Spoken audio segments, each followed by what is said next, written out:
on the road away from Julian. So he felt he hadn't been a good father to Julian, and he wanted to do it better with Sean.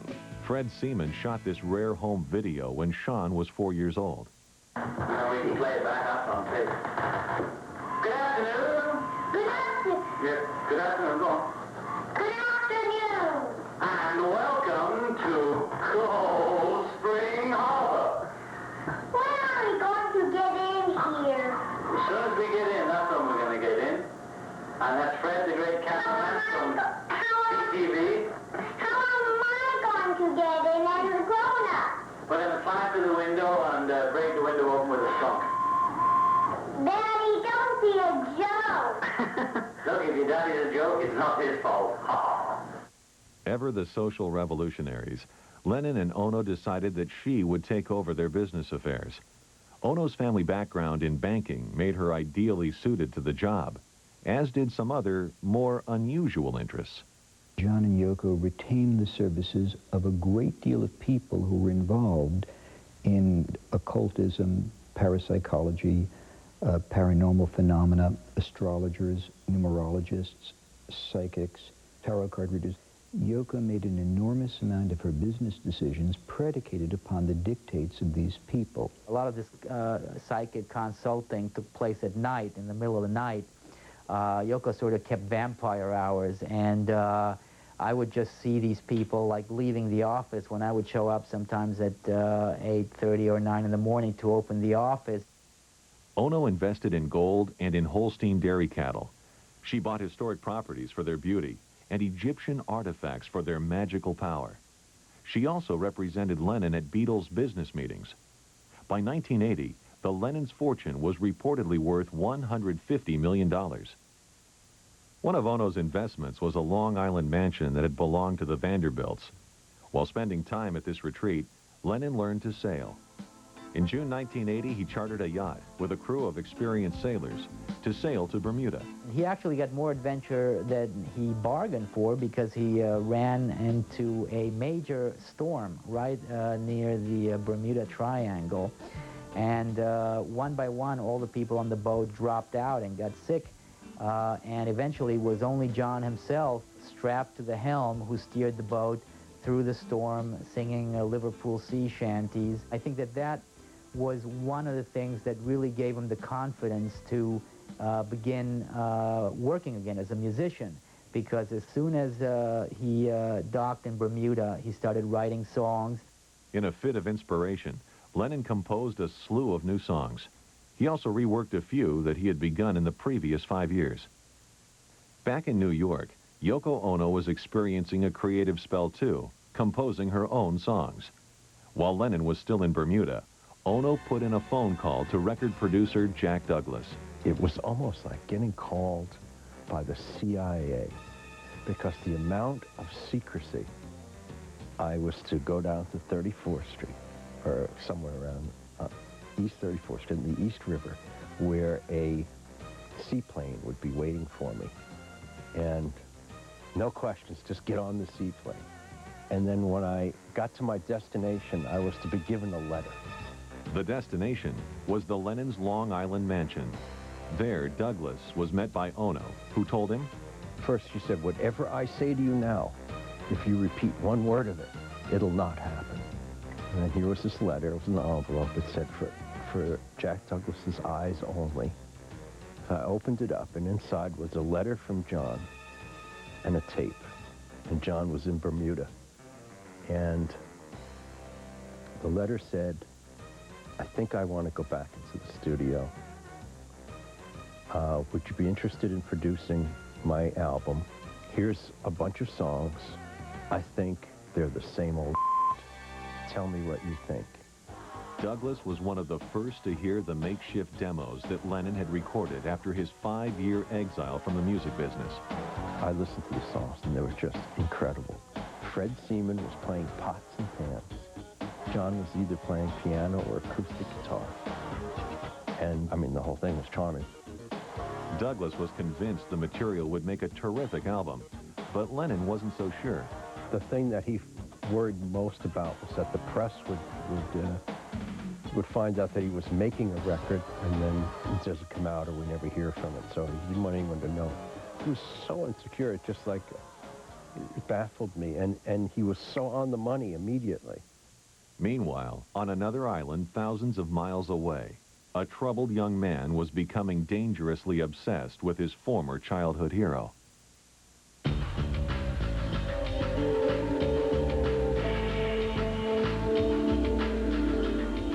Coming up, Mark David Chapman revealed. His friends at the time remember him at the Christian youth meetings taking his guitar and playing and singing to the tune of Imagine John Lennon Dead.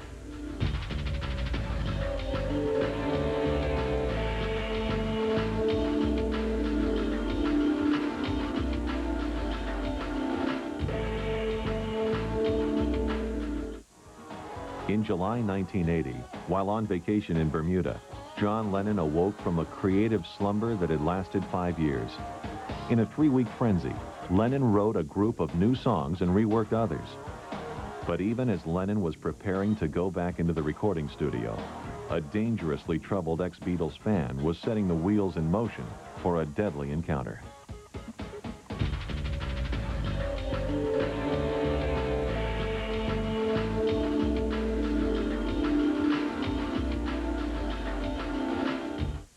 Mark David Chapman's childhood was a grim setup for the dark path he would travel as an adult. Chapman was born May 10, 1955, in Fort Worth, Texas. He was raised in Decatur, Georgia. As a little boy, he often found himself caught in the middle of the violent relationship between his father, David, and his mother, Diane. Biographer Jack Jones spent over 200 hours interviewing Chapman over a 5-year period. He remembers his mother rushing into his room in the middle of the night, sometimes scantily clad or not clothed at all, asking her son to protect her against his own father. At around age 8, Chapman began finding solace in imagining a kingdom of little people who lived inside the walls of his bedroom. When he was feeling badly, when his mother was having problems because of the violence being inflicted by the father, he could turn to the little people and sort of blow up 1,000 or 10,000 of them.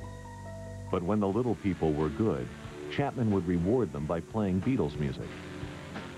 The Beatles are how he pretty much identified himself from that point right into his early teenage years, when he began taking a lot of drugs, again believing because of the message of the Beatles and their Magical Mystery Tour album that was the correct thing to do. The summer of 1969 marked a watershed for 14-year-old Chapman. He embraced the world of psychedelic drugs. Suddenly, the outcast, nerdy youth had a hip identity, Mark the Freak. He talked about being on drugs one night and other friends had passed out around him and picking up a knife and having this urge to plunge it into their bodies, which he didn't do. The drug-induced violent thoughts scared him. When Chapman was 15, a born-again classmate took him to a Christian retreat. Within 6 months, Chapman accepted Jesus into his life. Ironically, about that time, John Lennon was beginning to make statements like the Beatles are more popular than Jesus, and write songs like Imagine There's No Heaven, which offended Chapman's his newfound sense of Christian identity, right to the core. His friends at the time remember him at the Christian youth meetings taking his guitar and playing and singing to the tune of Imagine John Lennon Dead. The born-again 15-year-old took a job as a YMCA counselor. His dedicated work and his intense affinity for children earned him plum assignments, including working with Vietnamese refugees at a YMCA resettlement camp in Fort Chaffee, Arkansas. At Fort Chaffee, had an experience with a woman, his first sexual liaison, which was not good because he was at that time engaged to another Christian girl back home. He began writing letters back home to Jessica, the woman he was engaged to, about what an awful, faithless, vile creature he was. In the spring of 1976, the 20-year-old Chapman joined his fiancée, Jessica, at a Christian college in Tennessee. But he was starting to fall apart. He would meet with Jessica when they were studying in the basement area of one of the dorms at night and go on these long, apologetic, crying jags, weeping, frightened, just the general symptoms of being severely clinically depressed. Chapman dropped out of college and took a series of security guard jobs around Atlanta. Finally, in early 1977, he flew to Hawaii, but not for a holiday. He was going to take all these black, dark, heavy, leaden thoughts of his to Honolulu and live an incredibly wonderful, elegant life for about 3 or 4 weeks. Stay at the best hotel, which he did at the Sheraton Moana, drink the best drinks, eat the best foods, and then he was going to commit suicide. After indulging in the high life, Chapman had second thoughts about the suicide part of the plan. He had called and told Jessica that he had planned to commit suicide, but, you know, when these late-night calls, your love has saved me. And this girl was put on the spot, not wanting to feel responsible for anyone's death. So he came home and discovered that she wasn't really serious, that, you know, whatever there had been between them romantically no longer existed. Now even more despondent, the 22-year-old Chapman returned to Honolulu. He rented a car, drove to the beach at Bellows Field, and ran a vacuum cleaner hose from the exhaust pipe into the window. But he failed to asphyxiate himself. The hose melted, and a Japanese fisherman knocked on the window and woke him up. The next day, Chapman admitted himself into the mental health ward of Castle Memorial Hospital in Kailua. Convinced his failed suicide was a sign from God, Chapman underwent a near-miraculous turnaround at the hospital. He was discharged within weeks. A month later, he was invited to return as a volunteer. Chapman quickly found solace working with other mental patients. Judy Harvey, a nurse at Castle, became Chapman's friend. He was good, and that's why he was invited to do it. I mean, we're a patient coming back as a volunteer. Wasn't a real common thing to happen. Before long, Chapman was hired to work in Castle's housekeeping department. But despite the acceptance he found at the hospital, he still struggled with mood swings. George Calliope was a counselor at Castle who also became close friends with Chapman. I mean, he was just so extreme with the way our behavior should be. We should just own nothing, not think evil thoughts, not do anything wrong. I mean, he had to be like the Pope. In 1978, with a $1,000 Christmas gift from his father, Chapman began planning an around-the-world vacation.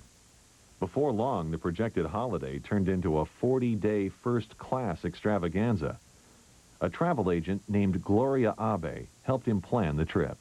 Gloria was, I guess, a little bit socially naive, and Mark was the kind of person who could sweep her off her feet, and in fact did that.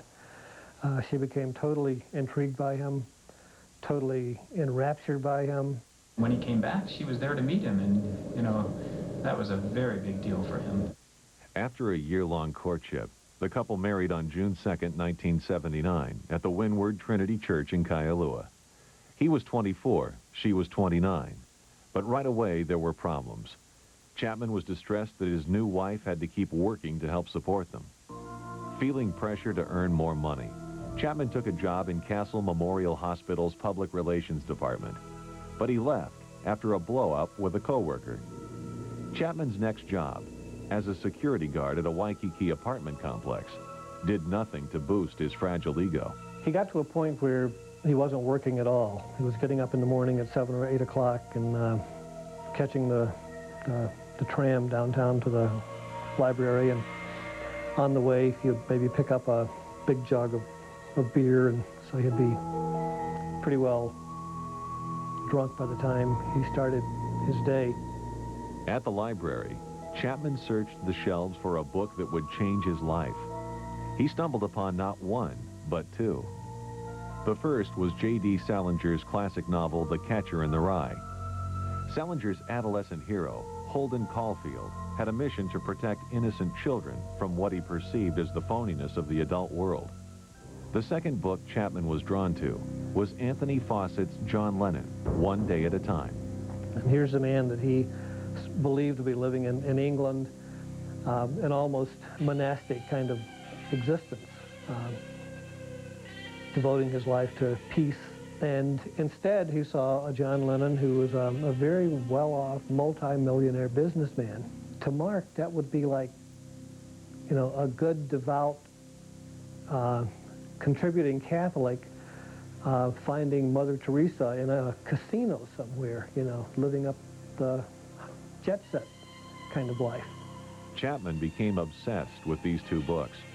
His already tenuous hold on reality was slipping.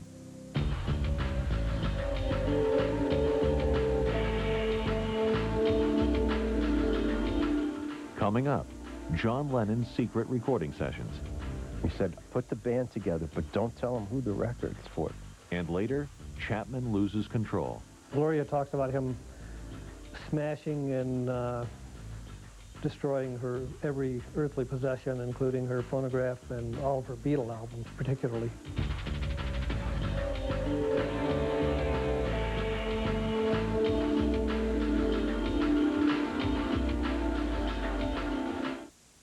Oh, Miss Muffet sat on a tuffet. He was the mouth that roared. And for Andrew Dice Clay, good fortune came from bad taste. It got hotter and hotter. He got dirtier and dirtier. But when the laughter turned to anger, his luck ran out. Andrew Dice Clay is bad for the country. He's the Antichrist. Take a look at the quiet side of the loudest mouth in comedy. Even if they don't remember Andrew Clay, they're going to remember Dice. It's the story you haven't heard. Andrew Dice Clay, this Sunday at 8 p.m. on the E! True Hollywood Story.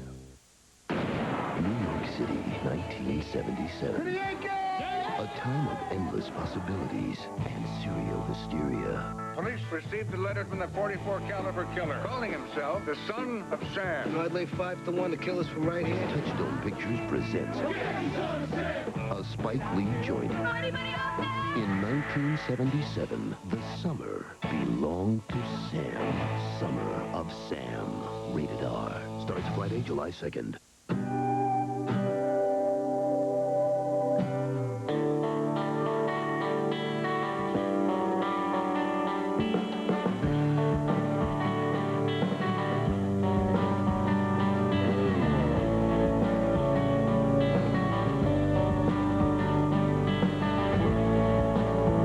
Have you ever tasted a Merlot you can't wait to tell your friends about? Turning leaf. What wine should be. When you give a solitaire, you say more. And you say it with more brilliance, more depth, more fire.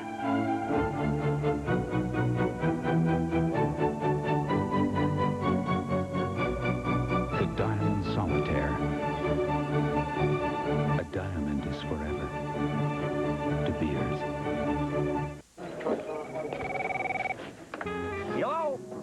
Yes, sir. Yes. Can't get enough peanuts? Get right on it. Goodbye, sir. Get a payday. Sweet caramel and tons of salty peanuts. Every time you buy and recycle drinks in aluminum cans, money goes to Habitat for Humanity. Think of it. Just by picking up drinks in aluminum cans, you help put a roof over someone's head. Just as sure as if you'd picked up a hammer. Help make the American dream something more Americans can share. Next time, buy and recycle cans. Hello? Hey, what'd your wife say? No. What about your place? No. Hold on. Hey, what did your wife say? No. Hold on. Hey, what'd your wife say? No. With 2 power outlets and a built-in picnic table, it's the ultimate survival tool. Yeah, I'm in. I'm in. Yeah, man. The 4-wheel drive CR-V from Honda. Come on, I'll be home by 10. Me too. Me too. Me too. In Georgia, at the Great Field Inn, it's the pecan pralines that make their breakfast cereal so delicious. In Vermont, at the Inn at Ormsby Hill, maple waffles set their cereal apart. And in Monterey Bay, Big Palmiers make breakfast unique at Green Gables Inn. New country and specialties, old-style recipes from 3 of our favorite inns, each one a taste of a beautiful place. Country and specialties. Go someplace nice for breakfast.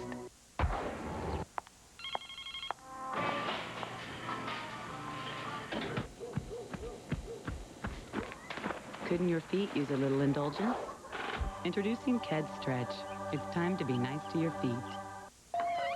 You ordered a homemade pizza? Let's get to work. Fresh pizza coming up. You have any fresh flour? Woohoo! Do you have a guest bedroom? How do you light a gas stove? Might want to show me. Want oven fresh pizza?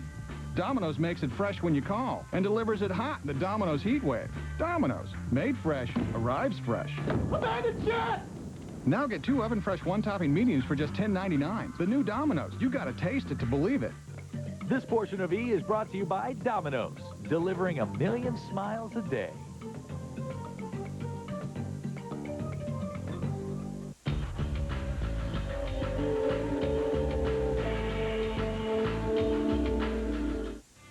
By mid-1980, former YMCA counselor Mark David Chapman was spiraling into depression, a depression fueled by alcohol and a growing resentment of his former hero, John Lennon.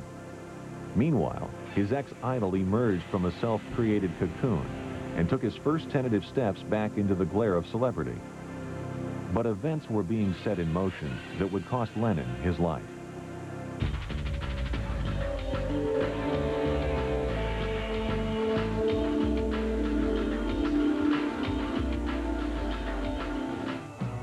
John Lennon returned from Bermuda on July 29, 1980. He and Yoko Ono met with producer Jack Douglas to discuss their new album. He said, I think I'll do it. He said, but here's the deal. No one can know about it. I said, well, I have to put a band together. He says, I know. He says, put the band together, but don't tell them who the record's for. It has to be a secret. Douglas quickly assembled a group of top session men. All were checked out by Ono's occult consultants. She was into numerology, so she'd have to get your date of birth, and I don't know, there's a few other things. I can't remember them all, but you definitely had to work on the session. Although the funny thing was that no one ever turned out wrong. In early August, Lennon and Ono entered New York's Hit Factory recording studios to make their first album in half a decade. They paid for the sessions themselves to maintain secrecy. Titled Double Fantasy, the album was a dialogue between a man and a woman. Lennon's songs alternated with Ono's. Keyboard player George Small. One of the things they were involved with as a theme with this record as well was the Browning poem, Let Me Count the Ways, which I think told of undying love and devotion to each other, so I know that he did adore her. Roy Cicala, owner of the Record Plant Studios where Double Fantasy was mixed, cites another theme. I think, if anything, that the baby is what influenced this music. Lee DiCarlo was the engineer for Double Fantasy. For some reason, when you're working, you stare at the speakers. Sean's picture was right dead center between the two speakers, so whenever you stared at the speakers, you were staring right at Sean. So John very much was doing this album for Sean. Lennon would sometimes bring 4-year-old Sean to the sessions. And he might be in the booth doing a vocal, and you might call it, how'd you like that one, Sean? I mean, he was always aware of him, he was always interacting with him. I think he loved the fact that he was there. The recording sessions were intense, often lasting 12 hours. John would come in sometimes a little early and go into this little room that we had with beautiful oriental rugs off to the side, and it was where he could meditate and do some yoga before he'd come out and go to work. But when it came time for Lennon to record a song, it was all systems go. Bass player Tony Levin. Typically we would run it down for a while, maybe as much as an hour, just having fun, not really working hard on it. And typically John would then get really impatient with running it down and say, come on, let's do it. And we learned that at that point we're going to do the take, and you had to be in the studio. If you happened to be in the bathroom taking a break, you wouldn't be on that take. One day, producer Jack Douglas played Lennon a preliminary mix of some of the songs they had laid down. The next morning, He was very up and had his chocolate iced cappuccino, and he said, well, we're telling the press. He says, you realize it's going to be a madhouse. On August 12, 1980, Lennon and Ono announced their comeback album. The phone calls from record company presidents began instantly. I remember Bruce Lundvall from Columbia Records calling me and saying to me, Jack, whatever John wants, we will give him for this record. And I can remember Ahmet Ertegun actually getting into the studio, coming up out of the elevator onto the floor where we were recording, and being thrown out of the studio. One of the executives burning to sign Double Fantasy was David Geffen, who had discovered Jackson Browne and Linda Ronstadt. Geffen had just formed a new record label under his own name. After having him checked out by her numerologist, Ono met with Geffen on September 19th. Everyone wanted that record, but David got it, and he got it for a pittance. Nothing, really, about $1 million, maybe a little more. And here's how he did it. He said, I have two artists here, not one. I have two great artists. And Yoko was making the deal. And that was a very smart thing to say. Ono and Lennon signed a contract with Geffen on September 22nd. 2 days later, the Double Fantasy sessions were moved from the Hit Factory to the record plant for final mixing. On October 9th, John Lennon and his son Sean celebrated their joint birthdays. John was 40, Sean 5. Ed Regan was an NYPD officer working the 20th Precinct, where Lennon's home, the Dakota Building, was located. I was going to work one afternoon and noticed that there was a skywriter up there. And at first I couldn't identify what the writing was, but then as I got closer, I saw it was a message to John Lennon from Yoko. And the message was, happy birthday to John and Sean, love Yoko. That was another thing this record was about him being 40. At that point, by the time he turned 40, he felt really good about himself. We got to call that album, John and I, we called it the Well album. Now I'm giving you the secret message, okay? But the secret message is all is well. But all was not well. In Honolulu, 25-year-old Mark David Chapman was becoming convinced that the world of adult phonies, and especially John Lennon, the peacenik with the millionaire lifestyle, were to blame for his deepening depression. As Chapman's mental condition deteriorated, he reverted to believing in the imaginary friends of his childhood. Biographer Jack Jones interviewed Chapman in prison for more than 200 hours in the late 1980s.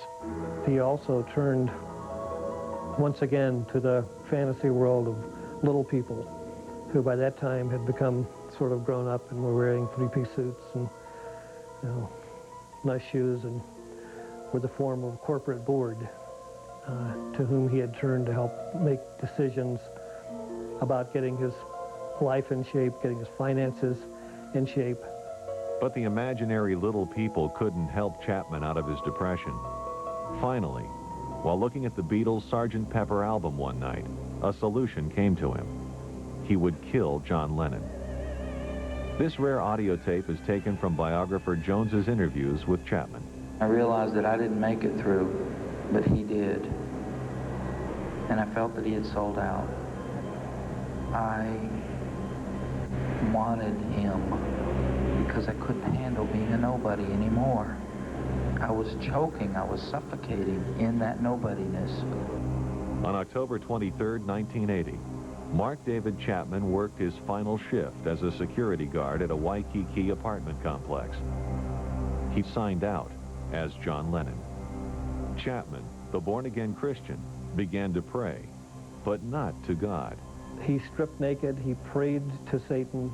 He would stay up all night playing Beatle records that he had taken from the Honolulu library, playing them backwards and forwards, screeching into a little tape recorder his own sort of murderous lyrics to Beatle songs. Chapman's wife, Gloria, had learned there was little she could do to sway her husband. Gloria talks about him smashing and destroying her every earthly possession, including her phonograph and all of her Beatle albums, particularly. Spitting on her, to, shoving her, open hand slapping. But reportedly, he also dangled her from the balcony of the apartment where they lived in Honolulu, which was 20 or 30 stories above the ground level. On October 27th, Chapman entered J&S Enterprises in Honolulu and purchased a .38 caliber Charter Arms Special. 2 days later, he flew from Honolulu to New York with the handgun and $5,000 he'd borrowed from his father-in-law. Chapman had already made a reservation to stay at the Waldorf Astoria. He had his cover story all prepared that he was going to New York City to write a children's book. And Gloria is a person who would believe anything Mark told her. The day after his arrival in New York, Chapman began staking out the Dakota. He showed up every day and befriended the building's doorman, Jose Perdomo. Chapman also tried to buy bullets for his .38 caliber revolver. But in New York City, he discovered, one had to be licensed and bonded to purchase ammunition. In search of bullets, Chapman flew to Atlanta, Georgia, on November 5th to visit an old high school friend, Dana Reeves. Reeves was now a sheriff's deputy. I did some target shooting, and Dana told him about these bullets that were very, very deadly if you wanted to, stop a human life cold. Bullets which when they went inside the body, shattered and expanded and did a lot of damage. Chapman told his friend he wanted some ammunition for self-protection when he returned to dangerous New York. He convinced Reeves to give him 5 .38 caliber hollow point bullets. On November 8th, Chapman returned to New York. He became distressed when the Dakota doorman wouldn't tell him whether Lennon was in town. On November 9th, Chapman saw the movie Ordinary People, about a suicidal teenager coping with the death of his brother. Inspired by the movie, he called his wife to tell her he had come to New York to kill John Lennon, but that he had changed his mind. Almost verbatim, the conversation that he had had a few years earlier with Jessica, he had with Gloria.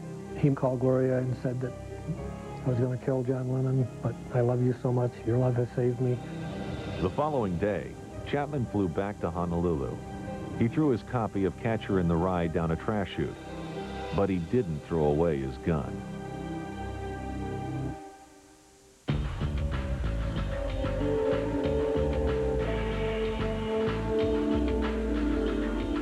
Coming up, Lennon is on a musical roll. The actual plan was to go to Los Angeles and start doing this Ringo album. And later, Chapman returns to New York. He passed himself off as a genuine, devoted Beatle fan who had come all the way from Honolulu to get an album autographed by John Lennon.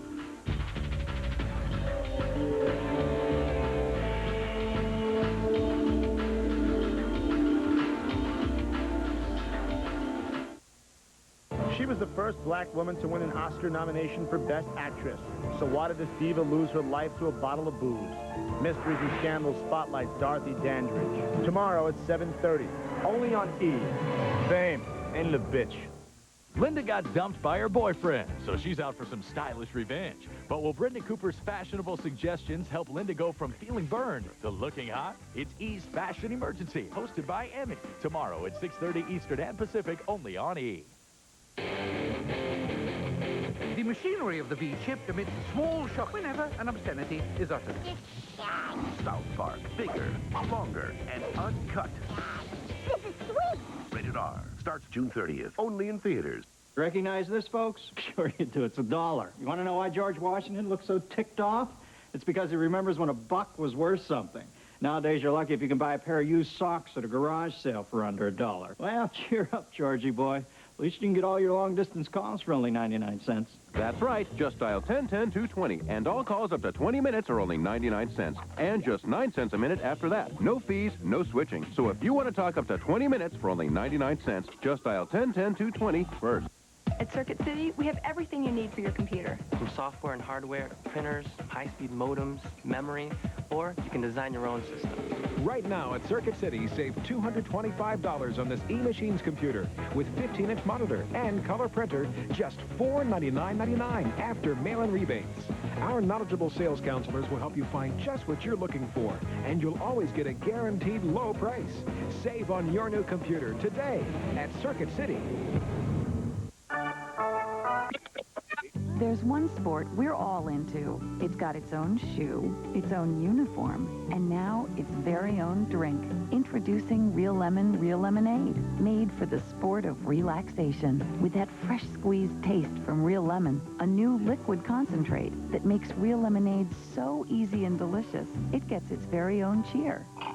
New Real Lemonade brand liquid concentrate, the drink of the sport of relaxation. This is the revolutionary Oral-B cross-action toothbrush. Its unique crisscross bristles penetrate to lift out and sweep away more plaque than any other brush. And clinical tests prove it. The new cross-action from Oral-B.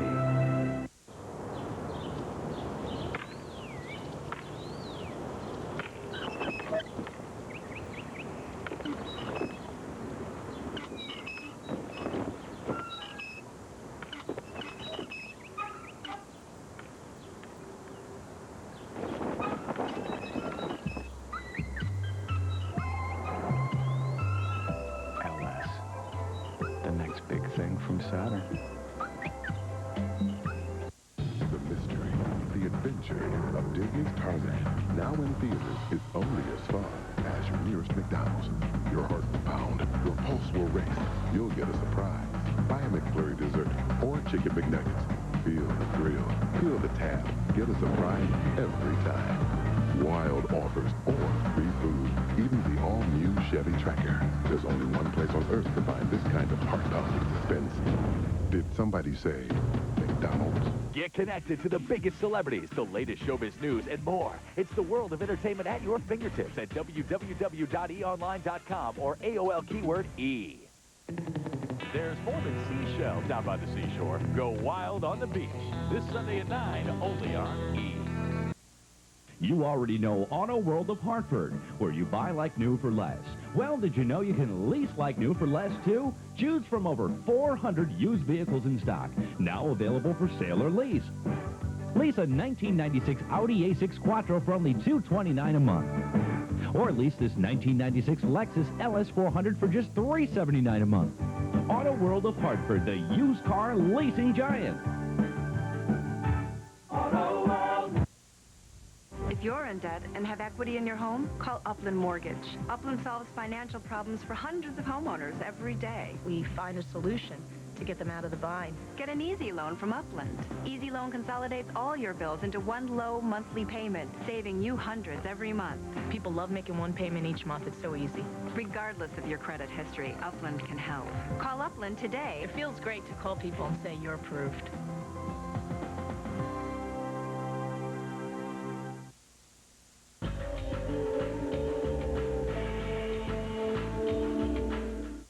By mid-November 1980, 25-year-old Mark David Chapman was back home in Honolulu.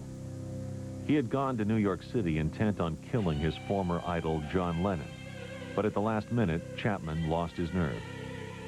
While Chapman was planning his next move, the 40-year-old ex-Beatle was emerging from retirement, putting the finishing touches on his first album in 5 years.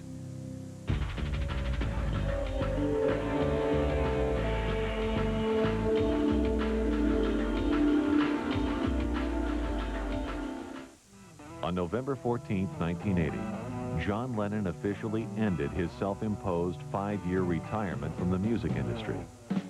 His collaboration with wife Yoko Ono, Double Fantasy, was released as the first album on David Geffen's new record label. Double Fantasy entered the Billboard charts at number 25. Lennon was excitedly making plans for a world tour. Double Fantasy keyboard player George Small. I was told it was going to happen probably in January, and it was going to be a whirlwind world tour. And it was going to be real quick, and he really liked that accelerated pace. Let's go, let's do it. Lennon was making post-tour plans as well. Double Fantasy co-producer Jack Douglas. The actual plan was to go to Los Angeles, and start doing this Ringo album. Double Fantasy engineer Lee DiCarlo. He had a 3 to 5 album plan for how it was going to go. I don't think that John did anything without a plan. He wanted to build a studio. We talked about that. We were going to build a studio in New York. Lennon and Ono immersed themselves in promotional activities. On November 26th, they made a Double Fantasy video in an art gallery in Soho. Alan Tannenbaum shot still photographs of the session. They would walk into the room as if they had come from outside, first in their street clothes, the same clothes they'd worn in Central Park that day, and then also with beautiful, authentic Japanese kimonos. They would come in and take their clothes off and get into the bed and were totally nude and pretended to make love. Later, Tannenbaum showed the photographs to Lennon. John said, "You know what I like about your photographs? You make Yoko look so beautiful." And they were radiant. It did come across in the photos, and you could tell that John was at a really good point in his life. On Wednesday, December 3rd, Lennon and Ono allowed a rare photography session inside their Dakota home with famed Rolling Stone photographer Annie Leibovitz. Richard Vogel was Leibovitz's assistant. He came in and he just sat with me and we just chatted. I mean, I was just a guy who was setting up lights and helping on the shoot. And he just made me feel like a brother. That week, Lennon called record producer Jack Douglas. He wanted to remix some Ono songs they had recorded during the Double Fantasy sessions, but hadn't used on the final album. He says, remember that track that we cut called Walking on Thin Ice that we didn't do anything? I said, well, yeah, we never finished it. It was just, we only cut like, you know, like a few bars of it. It never, he says, what, Yoko's got an idea for that, and she's written this wonderful poem. By the end of the week, Lennon and Ono were back at the record plant, remixing her songs with Douglas. Meanwhile, back in Hawaii, Mark David Chapman had boarded a plane and was flying back to New York with money from his wife, Gloria. Chapman made up a story to tell Gloria. Biographer Jack Jones. He told her that he needed to go back to New York again, this time to escort his grandmother who was visiting from the mainland. Chapman's .38 caliber Charter Arms Special and 5 hollow point bullets were hidden in his suitcase when he checked into the West Side YMCA in Manhattan on Saturday morning, December 6th. As his depression and rage deepened, Chapman was identifying more and more with Holden Caulfield, his hero from J.D. Salinger's novel The Catcher in the Rye. Psychiatrist Daniel Schwartz examined Chapman after the murder. Holden Caulfield, after getting expelled from school, spends 3 days in Manhattan before he's finally mentally hospitalized. And it's those 3 days in which he undergoes some unfortunate events. I think to that extent he identified with him, believing that he too had undergone a most unfortunate life. Former NYPD patrolman Stephen Spiro also spoke with Chapman after the murder. He had told me that he had gone into Central Park and followed the steps of Holden Caulfield. He took a taxi into the park. He talked to the taxi cab driver. He asked the cab driver where the ducks were, quoting something Holden Caulfield would say. Central Park was right across the street from the Dakota. When he wasn't retracing Holden Caulfield's steps, Chapman was staking out the building where Lennon lived, as he had on his previous trip. On December 6th, 2 Lennon fans named Gerald Moll and Judith Stein were also outside the Dakota, hoping Lennon would appear. Chapman befriended them. He had a copy of the album that he wanted John Lennon to autograph, the Double Fantasy album, which was just out at that time. And, you know, passed himself off as a genuine, devoted Beatle fan who had come all the way from Honolulu to get an album autographed by John Lennon. In the afternoon, the 2 girlfriends went to see a movie. When they returned to the Dakota around 5:15, Chapman was gone. John Lennon emerged from the building at 5:30 and chatted with the 2 fans. In the meantime, Chapman had returned to his $16.50 room at the YMCA. He fell asleep but was awakened after midnight by the sound of male voices across the hall. Chapman heard the men talking about having sex with other men. It made him feel like killing them. Instead, Chapman left the YMCA and took a taxi to the Sheraton Hotel at 7th Avenue and 52nd Street. He checked into room 2730. By 9:30 in the morning on Sunday, December 7th, Chapman was back at the Dakota. He chatted up the doorman, who refused to tell him whether Lennon was in town. By noon, Lennon had not appeared. Chapman went to a bookstore where he discovered that the new issue of Playboy featured an interview with Lennon and Ono. He bought Playboy and a picture he liked from The Wizard of Oz, feeling a sense of affinity with the Cowardly Lion. He also got another copy of The Catcher in the Rye. Chapman returned to the Sheraton for lunch. When he went back to his room, he called an escort service, again imitating Holden Caulfield's actions. The woman who came to his room was wearing a green dress. Chapman was pleased to note the synchronicity with Holden's prostitute, who coincidentally also wore a green dress. At 3 o'clock in the morning, Chapman paid the escort $190, and she left. Chapman then called his wife, Gloria, in Hawaii. Gloria was reading her Bible. When Chapman hung up, he took his own Bible out and opened it to the New Testament. After the words, "The Gospel according to John," he wrote, "Lennon."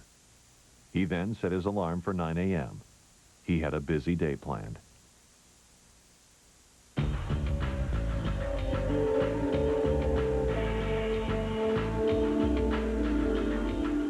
Coming up, Lennon's last photo session.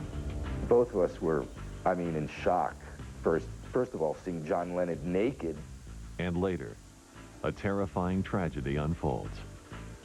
I heard a voice in my head,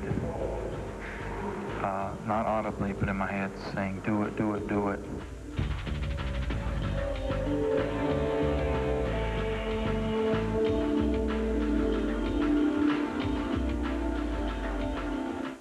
Oh, Miss Muffet sat on a tuffet. He was the mouth that roared. And for Andrew Dice Clay, good fortune came from bad taste. It got hotter and hotter. He got dirtier and dirtier. But when the laughter turned to anger, his luck ran out. Andrew Dice Clay is bad for the country. He's the Antichrist. Take a look at the quiet side of the loudest mouth in comedy. Even if they don't remember Andrew Clay, they're going to remember Dice. It's the story you haven't heard. Andrew Dice Clay, this Sunday at 8 p.m. on the E! True Hollywood Story. Is there anything else, an only real thing to do? Anything else I need, except the cold and you. No, there's nothing else that'll do. Besides Coca-Cola, there's only you. Play Coca-Cola Red Hot Summer Days, and you can win great prizes all summer, including a new Ford Explorer XLT Sport. Drink in the summer. Drink Coca-Cola.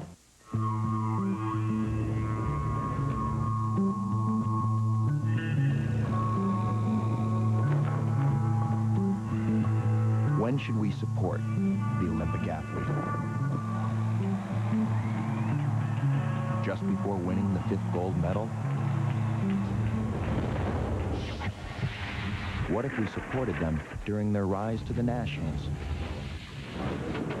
Or while training for the state championships? What if we supported them when they had nothing to show but their dreams?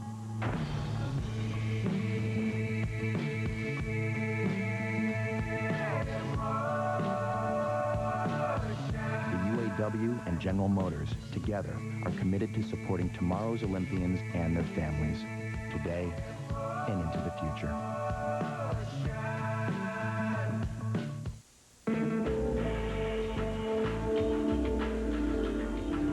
Firmly resolved to kill John Lennon, 25-year-old Mark David Chapman returned to New York City early on December 6, 1980.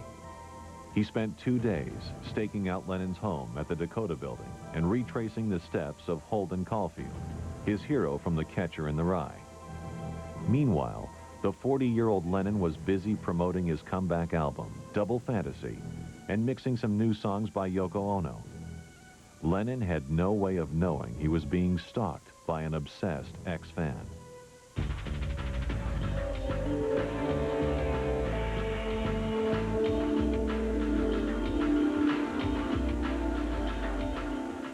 On Monday morning, December 8, 1980, Mark David Chapman awoke long before his 9 o'clock alarm went off. This rare audio tape is from interviews Chapman did with biographer Jack Jones in the late 1980s.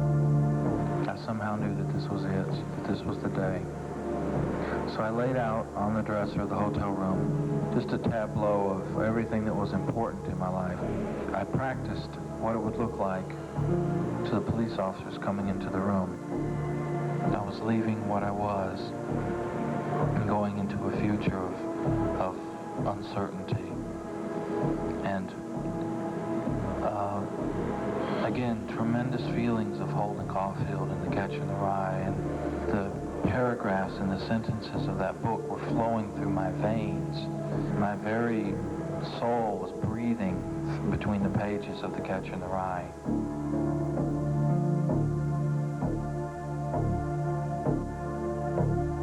Chapman used a piece of cardboard to conceal his .38 caliber handgun. Then he loaded the Charter Arms Special with his 5 hollow point bullets. Chapman left his hotel room and went to a bookstore. He bought another copy of The Catcher in the Rye and wrote in it, "This is my statement." Then he signed it, Mark David Chapman, The Catcher in the Rye. Meanwhile, John Lennon went out for breakfast and a haircut. He was not at the Dakota when Chapman arrived at 9:30 that morning. An hour later, Lennon got out of a taxi and went into the Dakota. Chapman, busy reading The Catcher in the Rye, missed him. At 11 o'clock, 2 other Lennon fans showed up to wait for their hero. Chapman had met Judith Stein on his previous stakeout, but he was unfamiliar with the other fan, Paul Gorish.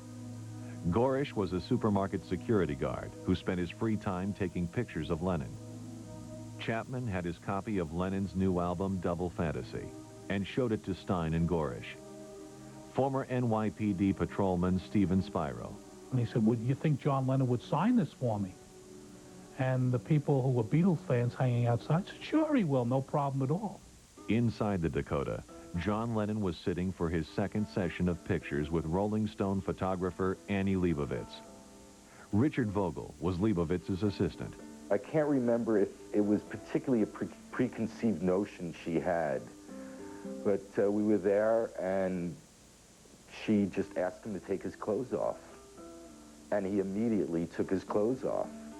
And both of us were, I mean, in shock. First of all, seeing John Lennon naked, you know, and he just, no inhibitions at all. "Oh yeah, sure, no problem." And then it just sort of came about with Yoko and them laying on the carpet. Leibovitz photographed Lennon curled in a fetal position around Yoko Ono, who had her clothes on. The picture would become one of Rolling Stone's most famous covers. It just sort of came together, you know, them laying together. And I think it was basically John just put himself into that sort of fetal position like that, curled up around Yoko. And that was it. That was the cover. Around noon, Chapman invited Judith Stein to lunch. After they returned to the Dakota, Sean Lennon emerged with his nanny, Helen Seaman. Stein introduced Chapman to Lennon's son and then left. At 5 o'clock, Lennon and Ono emerged from the Dakota. They were on their way to the record plant to finish mixing Ono's new single, Walking on Thin Ice. Photographer Paul Gorish urged Chapman to get his copy of Double Fantasy signed by Lennon, while Gorish snapped a picture. Chapman told me later he was flabbergasted, that he was so nice that he came out and he spoke to people and he signed it, and then he jumped in his limousine and left the scene.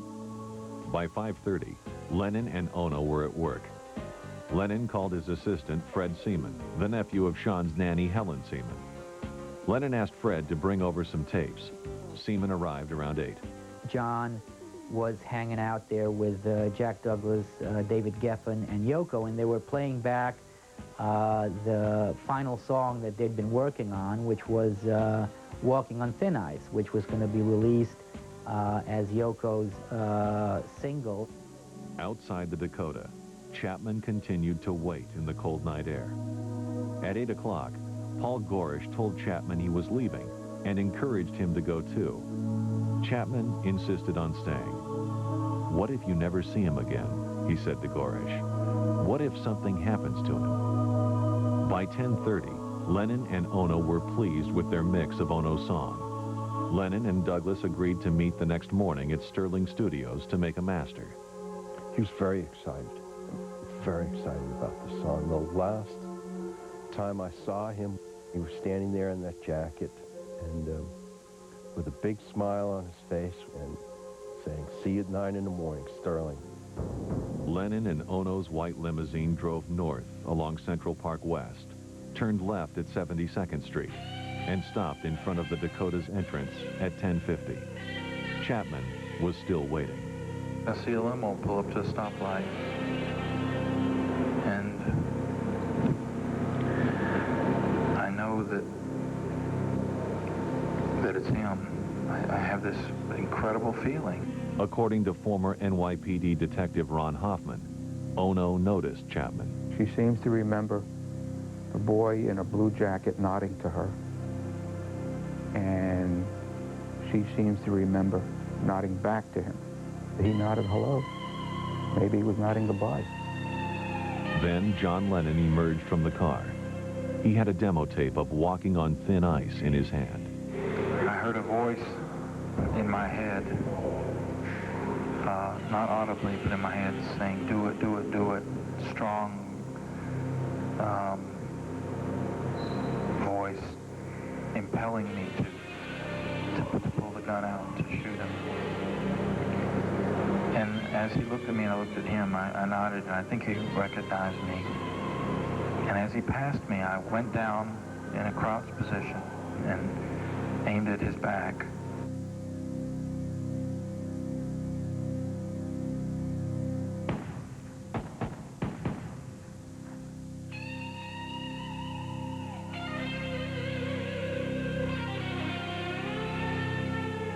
Coming up, a question of insanity versus intent. The only defense that had any chance of prevailing was the truthful defense, which was that he was delusional. It's as clear a case of what we say intentional murder as you could imagine.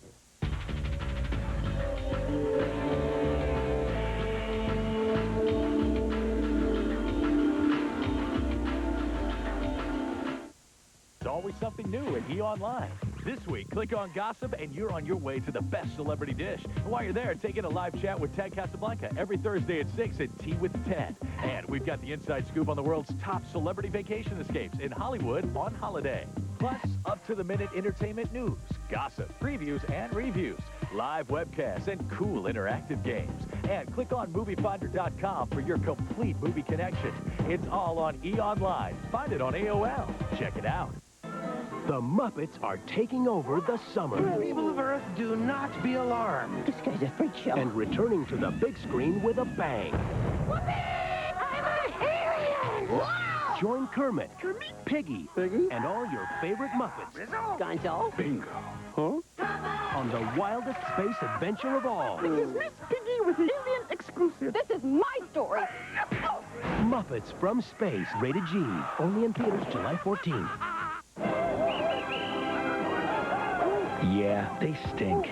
But with the new Sony Digital 8 Handycam with stamina battery power, they can stink for up to 10 hours and still look great. 8mm has gone digital. At Circuit City, we have everything you need for your computer. From software and hardware, printers, high-speed modems, memory, or you can design your own system. Right now at Circuit City, save $225 on this eMachines computer with 15-inch monitor and color printer, just $499.99 after mail-in rebates. Our knowledgeable sales counselors will help you find just what you're looking for, and you'll always get a guaranteed low price. Save on your new computer today at Circuit City. Can you color my day, my world, my place? Can you tell me what's brand new? It's It's the store-wide sale at your neighborhood Sherwin-Williams store. For 5 days only, save 30% on all paints and stains. Save 30% on all in-stock wallpaper. And save 25% on all accessories. Hurry in, sale ends Monday. Ask how, ask now. Ask Sherwin-Williams. Ask how, ask now. Ask Sherwin-Williams. Nothing tops ice cream better than Hershey's chocolate syrup. So feel free to pour it on. But do watch out for those cherries. AT&T Double O Info, how can I... Your dealer have this? Do they have this? Do they do this? At Quality Subaru, we've invested in our facility, our tools, and our people to serve you the best we possibly can. Visit us on Route 5 in Wallingford. Quality Subaru. If you thought you didn't have the knack for decorating, you haven't seen HGTV's Decorating with Style. Host Cindy Pickley helps you discover your own talent with projects that are not only simple, I'll show you how easy it is to do. but loads of fun. This is another project that I just love. Every show is full of great ideas that anyone can do. And the best part of it is it won't break your wallet. Decorating with Style.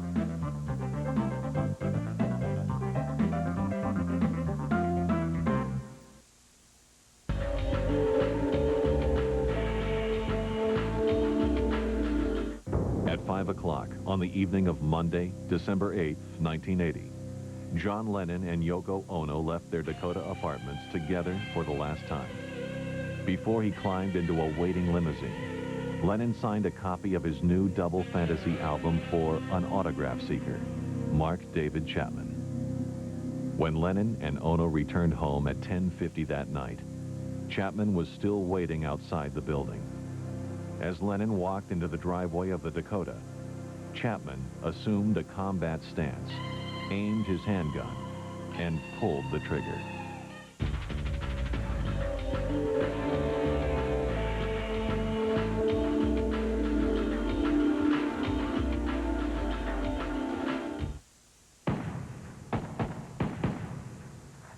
Former NYPD detective Ron Hoffman was the lead investigator on the case. John yelled, "I'm shot," and he staggered into the vestibule and collapsed right there. Yoko yells out, he's shot, call the police. The gun was thrown to the floor by the shooter. The doorman, Jose Perdomo, kicked the gun away from Chapman. As Ono screamed for an ambulance, a security guard named Jay Hastings dialed 911.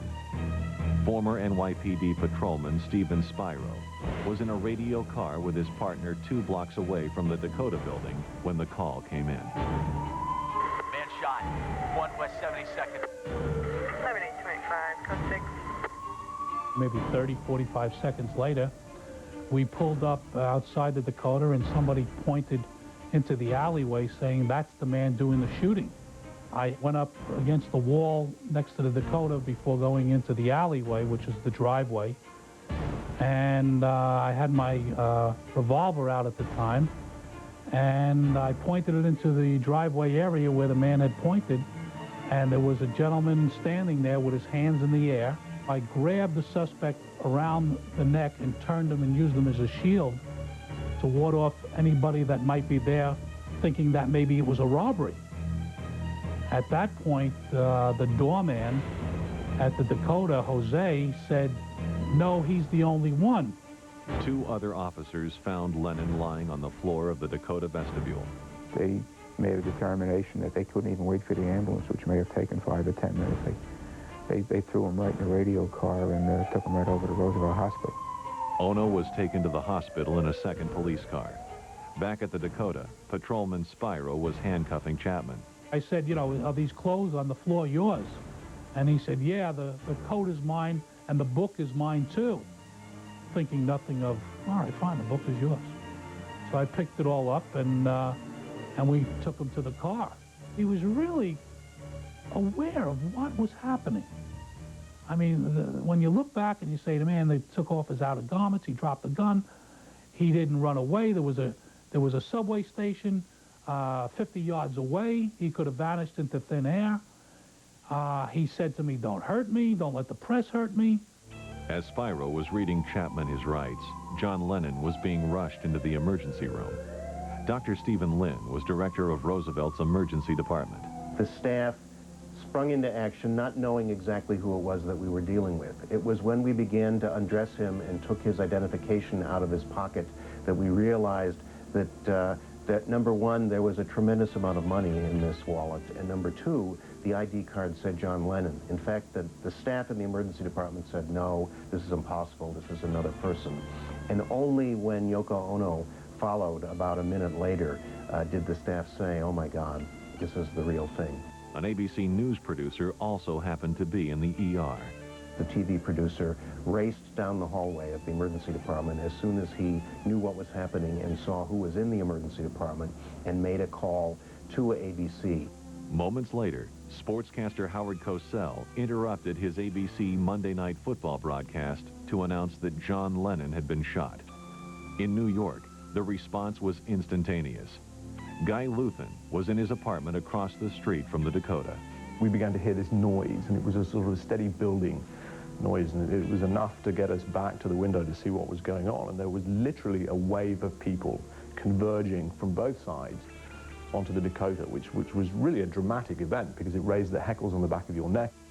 Former NYPD detective Ed Regan was also on the scene. There were people crying, and, you know, a lot of people were in sorrow about what happened. And they were bringing flowers to the scene also. That didn't take long. In the Roosevelt Hospital emergency room, John Lennon was showing no pulse, no blood pressure, and no signs of respiration. The only chance that he had was an emergency procedure. We called this emergency thoracotomy. We actually opened John Lennon's chest, looked for the source of bleeding, blood loss, the injuries that were caused inside the chest, and took his heart in hand and massaged his heart in the emergency department. But Chapman's hollow point bullets had done their grisly job. The 3 bullets that had transversed his left chest had completely destroyed most of the major blood vessels that left his heart, and it was impossible to repair the vessels and to stop the bleeding or to restore his blood volume and his normal circulation. In spite of all of our efforts, after about 20 to 30 minutes of work in the emergency department, blood transfusion, surgical procedures, intravenous line, ventilation, breathing tubes, John Lennon was pronounced dead. It was Dr. Lynn's job to break the news to Yoko Ono. Initially, she said, that can't be true. You're lying. It's not the case. He's not dead. He can't be dead. It took about 2 minutes and about 5 repetitions of the same information for her finally to accept and understand what had happened.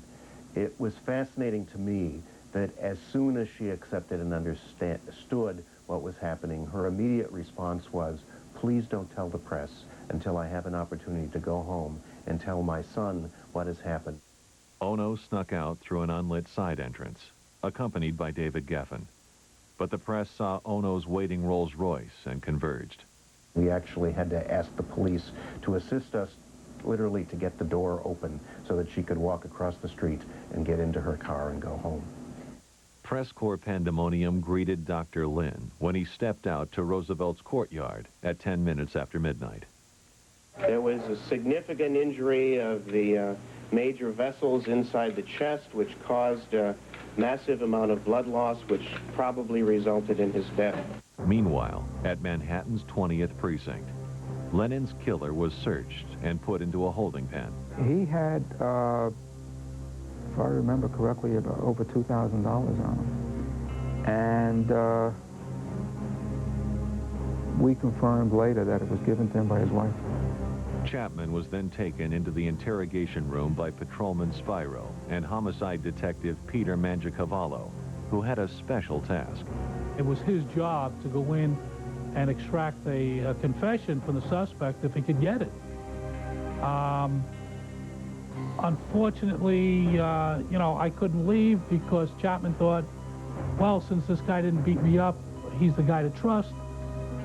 Chapman dictated his confession to Mangiacavallo. In Honolulu, The press was already converging on Chapman's apartment, trying to interview his wife, Gloria. Gloria called the 20th Precinct in New York, wanting to speak with her husband. He got on the phone. He said, hello. You remember that lawyer we have? Call that lawyer and just tell him that you want him to come over and to call the police and have them come over to protect you from the press and anybody outside. Which I thought that was very rational thinking for a guy who just committed murder. Chapman was to be transferred to central booking in Lower Manhattan, but hordes of reporters surrounded the 20th Precinct. They decided to take Chapman down with the coat over his head in order not to taint any kind of lineups in the future that they might do, and take him into a cell block, an actual cell block that's in the precinct, and go in that cell block, lock the door, and tell everybody we went out the side entrance, the back entrance. Patrolman Spyro sat in the cell block with Chapman for an hour and a half. He was afraid. He was sitting in the dark now, and he wasn't happy, and he's saying, what are we doing here? And he talked about the book, you know, Catcher in the Rye. He kept referring to the book. Oh, you gotta read the book, and you'll understand my statement. He told me Todd Rundgren was one of his favorite musicians. He said something about the Wizard of Oz to me that night. He said something about having a picture or something like that. I didn't know what he meant. At the Sheraton Hotel, NYPD investigators were wondering what Chapman meant by the display he left behind. We found a whole display laid out on a dresser that he was using. Just a series of strange things, albums by Todd Rundgren, different things that we just couldn't make heads or tails of it. It didn't say anything to us. By 6 a.m., Chapman had been fingerprinted, photographed, and taken to the Department of Corrections in downtown Manhattan.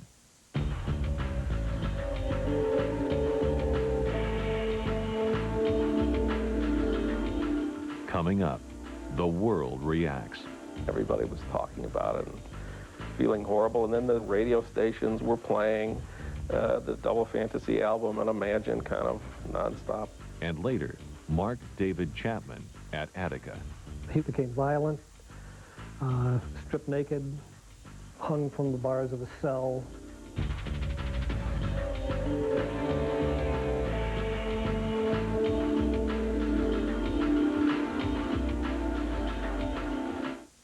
In honor of our great nation's independence, E pays tribute by taking off.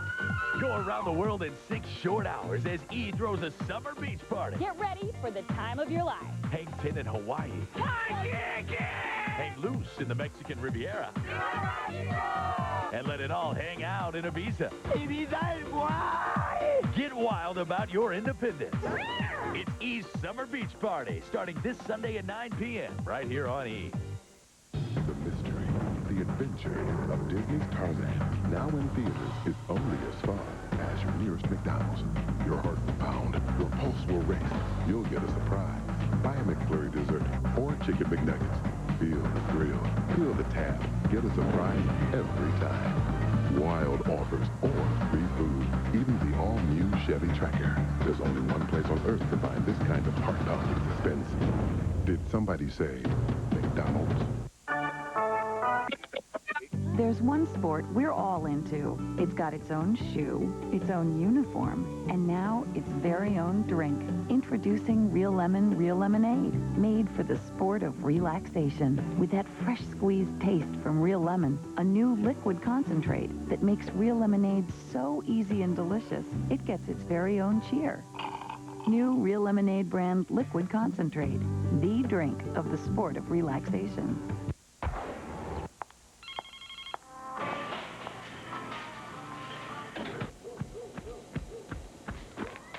Couldn't your feet use a little indulgence?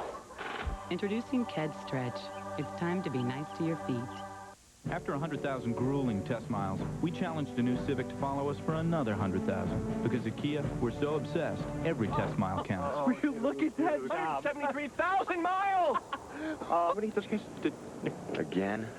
Mile. We gotta do this for another 27,000 miles. See you guys at the next mile.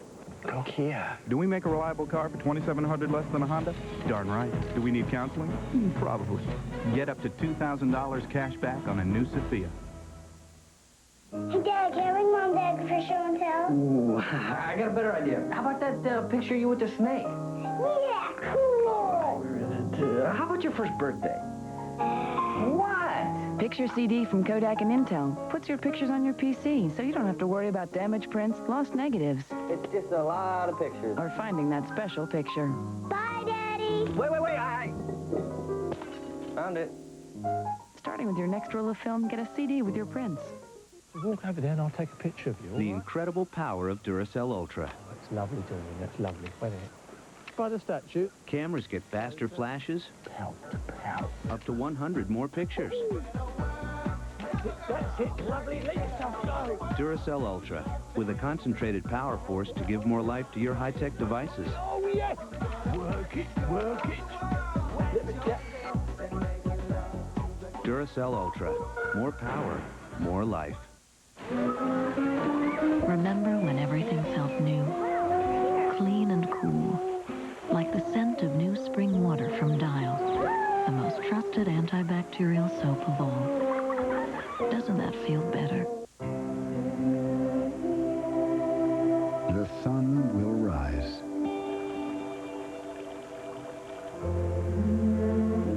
Winter will come. And water will taste as clear and fresh today as it did 1,000 years ago. With Brita, tap water is transformed. Mouth to mouth.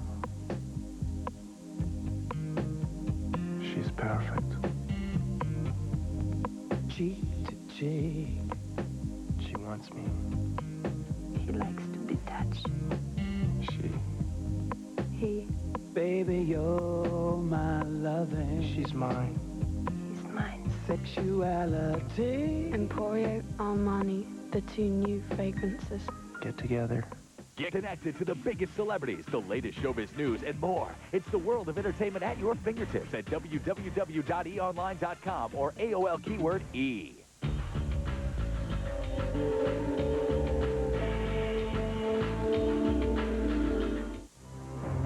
On the night of December 8, 1980, as John Lennon and Yoko Ono returned home to their Dakota apartments in New York City, Mark David Chapman stepped out of the darkness and shot Lennon 5 times in the back.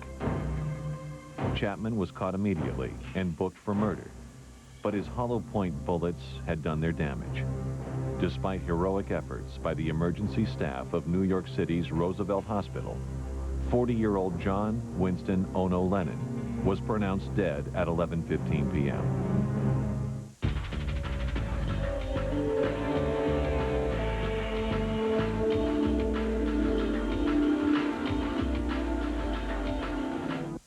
For millions of John Lennon fans around the world, the news on the morning of December 9, 1980, came as a devastating shock. Guy Luthen lived across the street from the Dakota. And when we got up in the morning, there were, still hundreds of people outside the Dakota. A lot of them were chanting and singing Lennon's songs, but there was a lot of crying, and people stayed for days. Chapman biographer Jack Jones. Everything came to a stop. There was a huge worldwide outpouring of sympathy and shock. And part of it was because, as Mark had reasoned, nothing like this had ever been done before. Lennon biographer John Weiner. Everybody was talking about it and feeling horrible, and then the radio stations were playing the Double Fantasy album and Imagine kind of nonstop around the clock. Inside the Dakota apartments, Lennon family friend Elliot Mintz was helping man the phones. One of the callers was an ex-Beatle. Ringo said, "Elliot, I'm in a payphone at an airport. I'm here with my wife, Barbara. We're good with kids. If you want, we can come over and we can spend some time with Sean. And we could be there for Yoko. If you don't think it's a good idea, tell us." I buzzed Yoko in the bedroom and she said, "Tell him to come over." While Yoko Ono grieved, the public demanded information. Dr. Stephen Lynn of Roosevelt Hospital. The hospital actually set up an answering service that would answer all of the calls that came in with respect to John Lennon. People asked if we had preserved his sperm, if we had frozen his body, if we had saved his brain. Yoko wanted John to be thought of not in physical flesh and bone or varying states of decay, but in the artistic sense in which he left this world, in which he lived his life. So Yoko's instructions were for John to be cremated. He was. And it is her choice that the location of his remains, his ashes, be kept a secret. Unfortunately, before Lennon's body could be cremated, a morgue employee snapped a picture and sold it to the tabloids for $10,000. 5-year-old Sean Lennon was with his nanny, Helen Seaman, when his father was murdered. Fred Seaman, Helen's nephew. My aunt was given orders not to tell him that his father was dead. Now, by then, Sean, without even being told, he could tell something was wrong. On December 10th, Ono finally broke the news to Sean. Sean cried later, Ono recounted in a public statement. He also said, "Now Daddy is part of God. I guess when you die, you become much more bigger because you're part of everything." In place of a memorial service, Ono called for 10 minutes of silent reflection. At 2 o'clock on the afternoon of December 14th, 100,000 mourners converged on Central Park to carry out the silent vigil. The event was duplicated in cities around the world. In honor of Lennon, many radio stations went silent too. After the vigil, Ono issued a public statement thanking participants. "I saw John smiling in the sky," she wrote. "I saw sorrow changing into clarity. I saw all of us becoming one mind. Thank you. Love, Yoko." For the next 3 months, Ono stayed inside the Dakota, watching TV news and refusing to eat. Then she threw herself into work. Double Fantasy keyboard player George Small. She wanted to do a record right away, and that she wanted to use the same band that had been on Double Fantasy. In March 1981, Ono and the band went to work at the Hit Factory, in the same studio where they had recorded Double Fantasy. For the album cover, Ono photographed a still life of a glass of water alongside Lennon's blood-stained glasses. She titled the album Season of Glass. She didn't want people to think that John had died. She didn't want people to think that John had passed away. She wanted it in your face. John had been murdered in a cold-blooded, calculated manner. Boom, boom, boom, boom, boom. And this is what the face of murder looks like.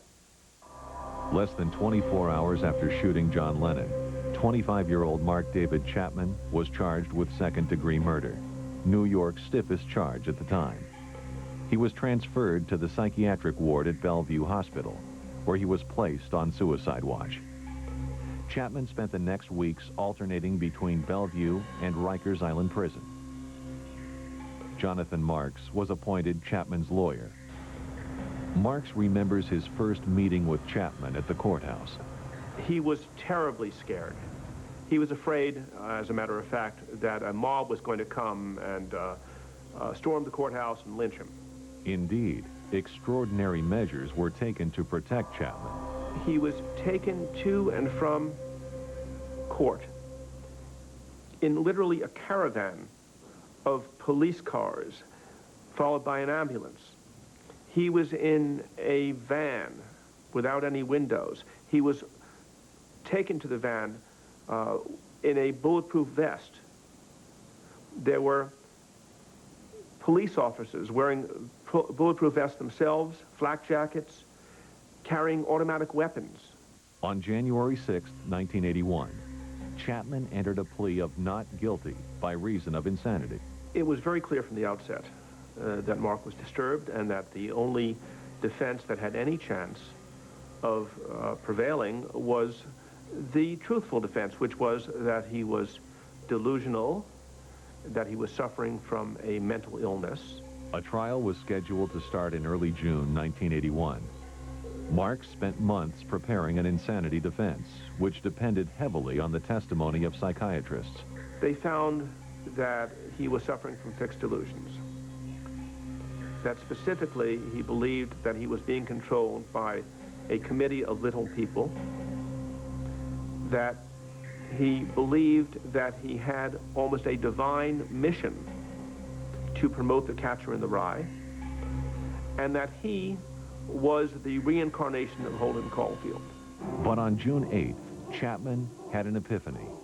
He heard the voice of God speaking to him in his jail cell. I believe to this day that the Lord spoke to my heart. He told me twice, I believe, to plead guilty.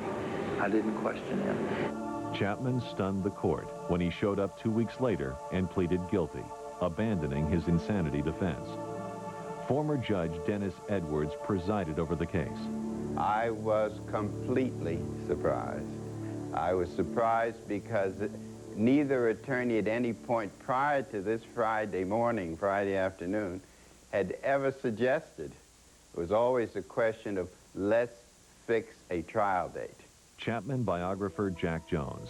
Mark is still a very religious Christian person, and believes that he is going to, quote, go to heaven. In order to do that, he had to confess to God and the world that he was the killer of John Lennon, and he did that consciously, willingly, and not in some weird mental state of schizophrenia. There was no doubt in my mind that he was competent to enter a guilty plea, and that he did, in fact, enter the guilty plea knowingly and intentionally and consciously aware of what he was doing. On August 24th, Chapman was sentenced to serve 20 years to life. He was incarcerated at Attica Correctional Facility in New York. It's as clear a case of what we say intentional murder as you could imagine. A person knowing what they're doing, intending to do it, and then carrying it out. In prison, Chapman experienced severe psychotic episodes. He became violent, stripped naked, hung from the bars of a cell. The guards had to sort of peel him off the walls and inject him with Thorazine. The DA's investigation turned up evidence that Chapman had thought of killing other celebrities besides Lennon. In January 1983, Chapman began writing to Stephen Spiro, the officer who had arrested him. Spiro wrote back, hoping to get Chapman to admit that he had a hit list. The hit list included Johnny Carson, Walter Cronkite, George C. Scott, Jackie Onassis, and Marlon Brando. And apparently those people he refers to in the letter, not by name, but says that those people would have served his purpose also. Chapman would not admit to the names on the list. He stopped writing Spiro after 4 letters. His last letter was a one-line statement saying, read The Catcher in the Rye. A few months later, Chapman returned to his psychotic, violent state. He came to believe he was possessed by demons. In 1985, he had a minister secretly exorcise 7 demons from his soul. He eventually came out of his psychotic state. Throughout all this, Gloria Chapman remained loyal to her husband. I'm a Christian, and I believe that forgiveness is one of the greatest things, and I've always felt that I'm a very forgiving person.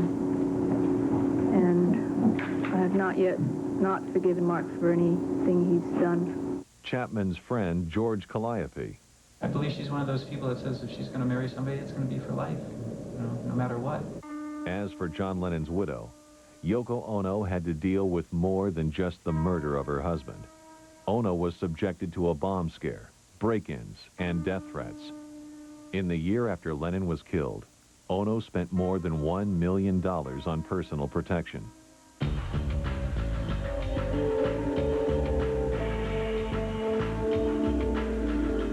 Coming up, Chapman becomes a prototype for celebrity stalkers. Robert John Bardo wrote him letters before he killed Rebecca Schaefer, the young actress, asking Mark's advice. And John Lennon remembered. He really was our voice, and just like that, you know, he was robbed from us.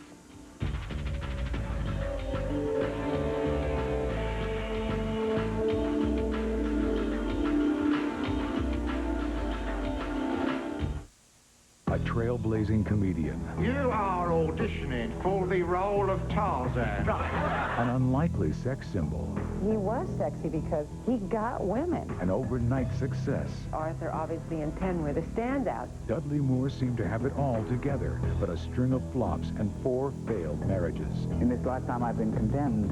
Drove him into a self-imposed exile. He told me many times he was waiting to die. Dudley Moore, tomorrow at 8 on the E! True Hollywood Story.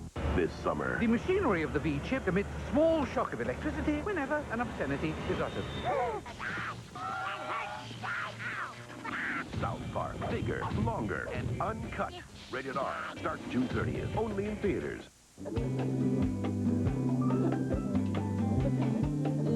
Been here, done that, heard that, tried that. Life getting a little predictable? Turn things around. Introducing Wild Vine's Blackberry Merlot. It's no ordinary Merlot. Someone? It's Blackberry Merlot. Now this I like. Wild Vine's Blackberry Merlot. Wine never tasted so good.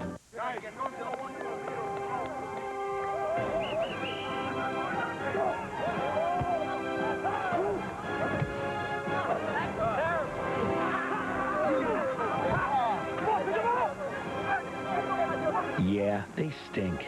But with the new Sony Digital 8 Handycam, they've never looked better. With 3 times the color information and a sharper picture than VHS-C, what you live is what you get. 8mm has gone digital. Want oven fresh pizza? Domino's makes it fresh when you call. And delivers it hot in the Domino's heat wave. Domino's, made fresh, arrives fresh. Now get 2 oven fresh 1-topping mediums for just $10.99. The new Domino's, you gotta taste it to believe it. Can you color my day, my world, my place? Can you tell me what's brand new? It's the store-wide sale at your neighborhood Sherwin-Williams store. For 5 days only, save 30% on all paints and stains. Save 30% on all in-stock wallpaper. And save 25% on all accessories. Hurry in, sale ends Monday. Ask how, ask now. Ask Sherwin-Williams. Ask how, ask now. Ask Sherwin-Williams. Got milk? Well, that's a silly question. If you've already got milk, get out the Hershey syrup. See, now this commercial I like. Oh, yeah. The introduction of Visine revolutionized eye care. Now, there's Advanced Relief Visine. This simulation shows how its moisturizing formula spreads soothing, cooling relief. Advanced Relief Visine, it gets the red out and the irritation, too. Is there anything else, an only real thing to do? Anything else I need, except the cold and you.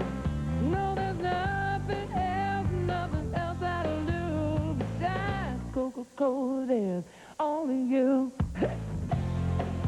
Play Coca-Cola Red Hot Summer Days, and you can win great prizes all summer, including a new Ford Explorer XLT Sport. Drink in the summer. Drink Coca-Cola.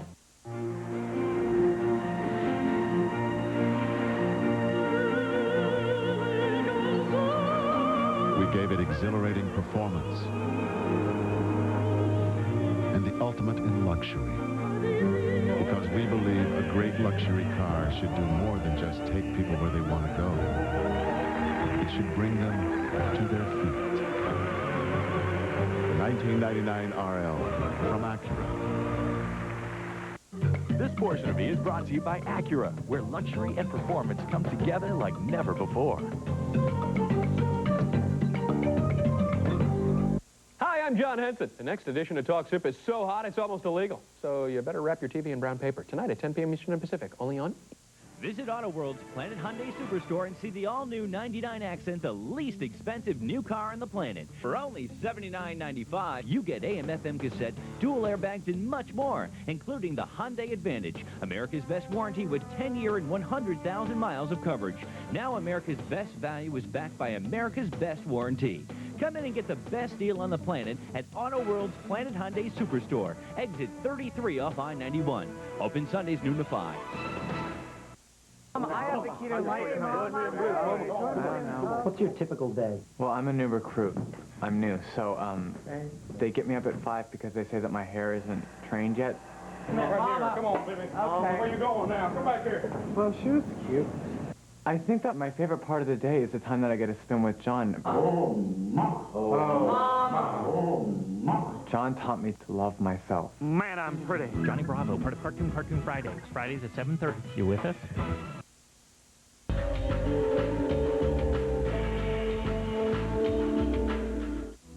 John Lennon's cold-blooded murder on December 8, 1980, sent shockwaves around the world. While millions mourned the rock poet's death, Mark David Chapman pleaded guilty to second-degree murder. Chapman was sentenced to 20 years to life and incarcerated at Attica Correctional Facility in New York.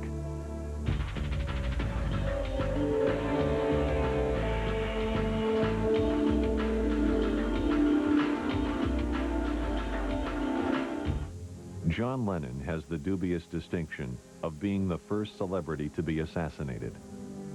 In the years since Lennon's murder, Mark David Chapman became a prototype for celebrity stalkers.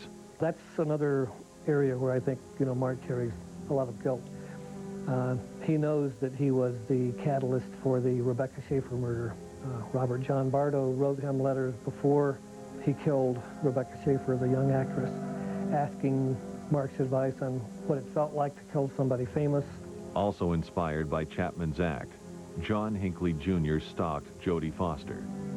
In 1981, Hinckley tried to kill President Ronald Reagan to get the actress's attention. Both Hinckley and Bardo read The Catcher in the Rye and made pilgrimages to the Dakota. Security expert Gavin DeBecker has studied celebrity stalkers. Public figure attackers are looking for identity, and they go to the people who have the most to spare, famous people. In his cell at Attica, Mark David Chapman receives both fan mail and death threats, and he helps produce a Christian newsletter and Christian videos.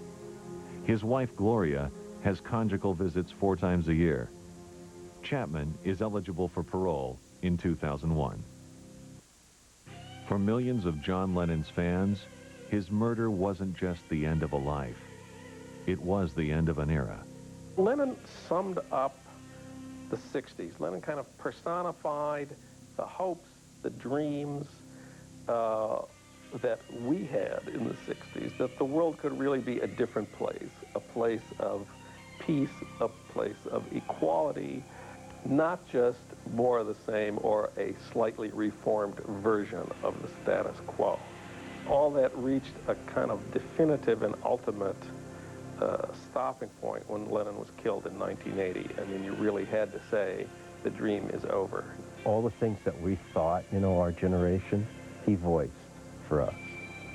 He really was our voice, and just like that, he was robbed from us. In 1985, on what would have been John Lennon's 45th birthday, New York City officials dedicated a garden in Central Park to the ex-Beatle. It was Yoko Ono's idea to set aside the spot where she and John had taken their last walk together. When people reflect upon John Lennon, her thought was you create a place in Central Park called Strawberry Fields, where she invited countries from all over the world to contribute a native bush or a shrub or a tree to be planted in Central Park to grow in harmony and peace together. A public peace garden in Central Park was a fitting tribute to Lennon, the populist poet who loved New York City. His music was for the people. Imagine all those people. He used to try to stop wars and different things like that, and people believed in him because he was telling them the truth. He wasn't the big rock star. He absolutely wasn't. He was a brilliant, blue-collar, working-class person. Lennon was blessed with boundless creativity and a passion for rock and roll. As founder of the Beatles, and later as a solo artist, he forever changed our musical landscape.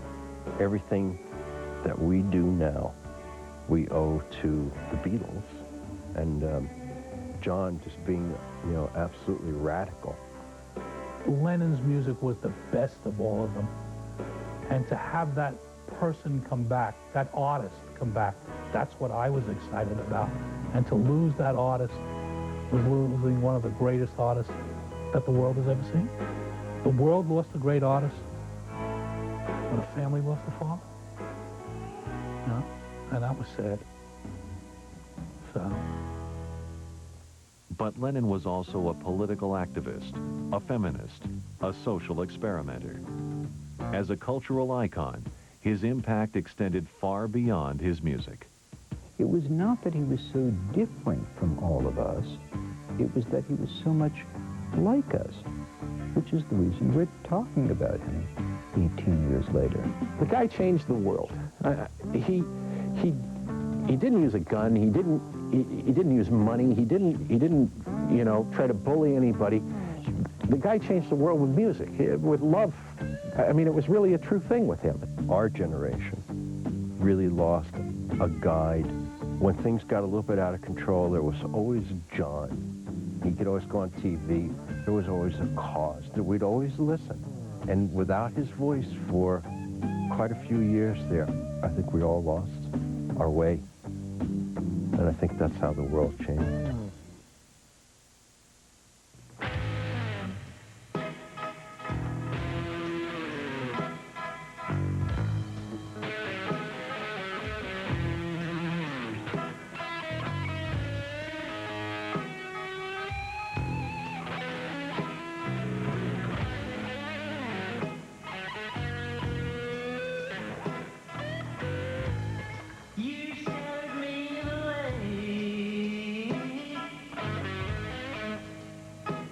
And then you changed your mind.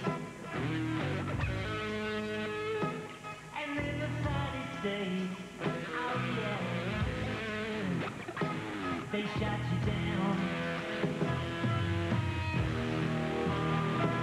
For singing, all you need is love. Oh yeah.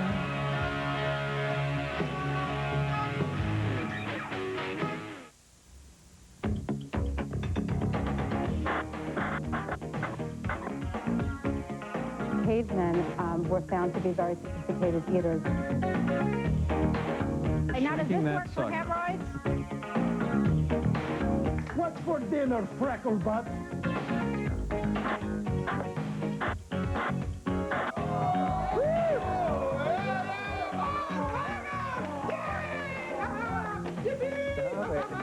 You're embarrassing me. Welcome to another edition of Talk Soup. John Henson is away. I'm Wallace Langham. Want to take a ride on my handlebars? Oh, no offense, but you're kind of heavy. Coming up, Conan O'Brien's failed sitcom, Guess My Gender on the Maury Show, plus deep thoughts from Adam Carolla. I put my ear up to a vagina once and heard the sound of the ocean. That's funny. I always hear an echo. Hello? First up, Veronica and her man Ray live in San Jose. But she keeps taking all those trips to San Diego for some reason. Okay, that doesn't rhyme at all. Into Rudy, who's known on the street as Some Reason. Yeah, you got it. Rudy lives down in San Diego, and he's been shacking up with Veronica, too. Here's the kicker. Rudy and Ray don't know about each other. Now, the whole mess has been dumped into Jerry Springer's lap. Take it away, Jerry. Your reaction? This is all a shock to me. I mean, all this time I'm thinking. Well, if you're going to be an idiot and not catch on, come on now. So he's the idiot and you've been lying? Why is he an idiot? You've been Well, lying. because, come on now, he lives in San Diego, I live in San Jose. Okay. Come on, I mean, he's going to think I'm actually going to be faithful? And you think I'm actually going to be faithful when I go to you just said you wanted to marry him. It's right there next to TJ. Come on, I can go with 100 other guys in TJ. It's like right there at the border, okay? You guys are both dumb if you think I'm going to be faithful. Is that what it is? Okay. All right, so in other words, you're not going to marry him. Oh, yeah. You just said you're not going to be faithful, so there's no marriage. Dumb. You're the one who just came out and made yourself look like a whore. Orale. Yeah, you can pick up 100 guys in Tijuana, but that's not all you can pick up in TJ's sister. Fish tacos. Yeah, those are good. More bizarre love triangles on Wednesday Springer. One guy's cheating on 2 girls with still another girl, which makes a bizarre love parallelogram and a very tired and sore man. If you want to lose weight, there's all sorts of new and harebrained diets you can try. Take the caveman diet, for instance. Yeah, it turns out that our prehistoric ancestors were fit and trim, thanks to their healthy diets. Well, that and fleeing from gigantic predators and starving in caves all winter. What, no Stone Age fen-fen? Sally got the score from diet guru Ruth Bashinsky. What is the caveman diet? It's a strange name. That's the wackiest of the 3 diets that I covered. Basically, it goes back to the way the cavemen ate 50,000 years ago. And it's basically a diet that consists of no dairy, no grains, no beans, and it's just fresh fruits and vegetables and lean meats and nuts. And but they do eat meat. They do eat meat. So they're not vegetarian, meat. they eat lean meat. Lean meats. Why is that the craziest? I mean, cavemen were found to be very sophisticated eaters. They were eating like grilled tortoise and grilled rabbit and shellfish. Oh, what a delicious diet! And they were eating salads with tomatoes and hazelnuts and pistachios and tomatoes. The cavemen. The cavemen. Yes, very good. I shall have the braised mastodon, and my lovely wife Rorgok will have the tomato and hazelnut brontosaurus with fennel. Oh, I say, darling, it's the Flintstones. Oh, the ribs have toppled their car again. Fred's always eating in the car. The theme of Wednesdays, Sally, is stop exposing yourself. Well, I'm trying. God knows I am, but it's easier said than done. Dr. Ludwig Allegra is a noted snoring expert. Boy, that job must be a real snooze. Thank you, folks. Oh, by the way, Dr. Allegra, love your allergy medicine. You guys have been great. That's all I got, folks. Tip your server. Anyway, here's Dr. Snooze-a-Lot explaining his revolutionary new procedure to Roseanne. What's the stick in the needle that's really a microwave into your throat about? Well, I'm scared of that. Okay, this is a sample of the handpiece that we actually use, Yeah. and it does have a little probe that is extended, and it is a small needle, so Where do you stick it? In the back of the... Like that, or what? Where we actually place it is in that floppy tissue in the back Right of in the your throat. mouth? You stick it right in the thing? Well, through the mouth, and then... Like this? Yeah, Is that what you do? More or less, more or And less. then you zap it, and then what happens to it? Does it blow up, or what? It takes a while to do that. You just cook it?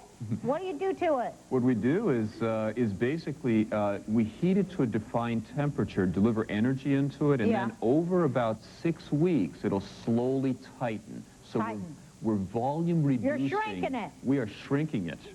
All we are right, now does shrinking this that work for sucker. hemorrhoids? Whoa! Oh, I'm sorry, Tom. The doctor went on to explain that it does actually work for hemorrhoids. Of course, it still has to go through the mouth, like this. Ah! On Wednesday, Roseanne welcomes rap posse Drew Hill. They'll perform their hit Wild Wild West with long patches of silence during the Will Smith parts. Stay tuned, supers. After the break, a very wet Tom will show off his merit badges that he got from camp. What'd you make there? It was like a S&M kind of a doll. Okay, that's enough. Still to come, an exciting round of Who's the Dude? Conan makes a play for prime time. And straight ahead, the usual talk show banter. Shot coke into his penis. That's not the worst part, because ladies got gangrene and the penis fell off. 3/4 of our planet is water. But it takes the beach to make a party. It's the world's biggest beach party. So kick off your shoes We're ready for some action. and kick back in the sand. This is so hot. He's counting down the top 10 beaches of the world. Pretty water, nice water, cleaner water. Where the only work you'll be doing is on your tan. I want to be the dot in bikini.com. Join Jules Asner and get wild on the beach this Sunday at 9, only on E! The critics are raving about An Ideal Husband. Really? Yes. Roger Ebert gives it thumbs up. Rolling Stone says it's a hell of a party. It's an ideal antidote to the summer blockbusters. An Ideal Husband, rated PG-13. Now in select cities everywhere July 2nd. There's one sport we're all into. It's got its own shoe, its own uniform, and now its very own drink. Introducing Real Lemon, Real Lemonade, made for the sport of relaxation. With that fresh squeezed taste from Real Lemon, a new liquid concentrate that makes Real Lemonade so easy and delicious, it gets its very own cheer. New Real Lemonade brand liquid concentrate, the drink of the sport of relaxation.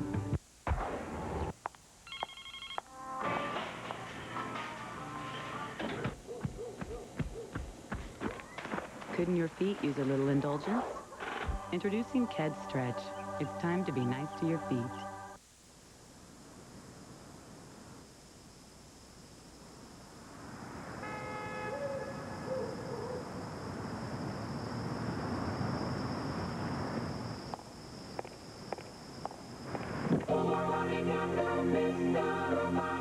An 8-speaker stereo, just one of over 40 features, now standard on the new Golf. Thank you very much, Mr. Robot, for helping me escape when I needed to. Thank you. How about coming over for a beer? I can't. I'm coloring my hair. Well, you can color it here. Well, I have to visit my grandma because she broke her arm. You could stop by after. Well, I can't. I have relatives in from Europe. Well, I hate to see all this Michelob Light go to waste. There's ordinary beer. Then there's Michelob Light. Open the door, honey. Open the door. Beer or Michelob?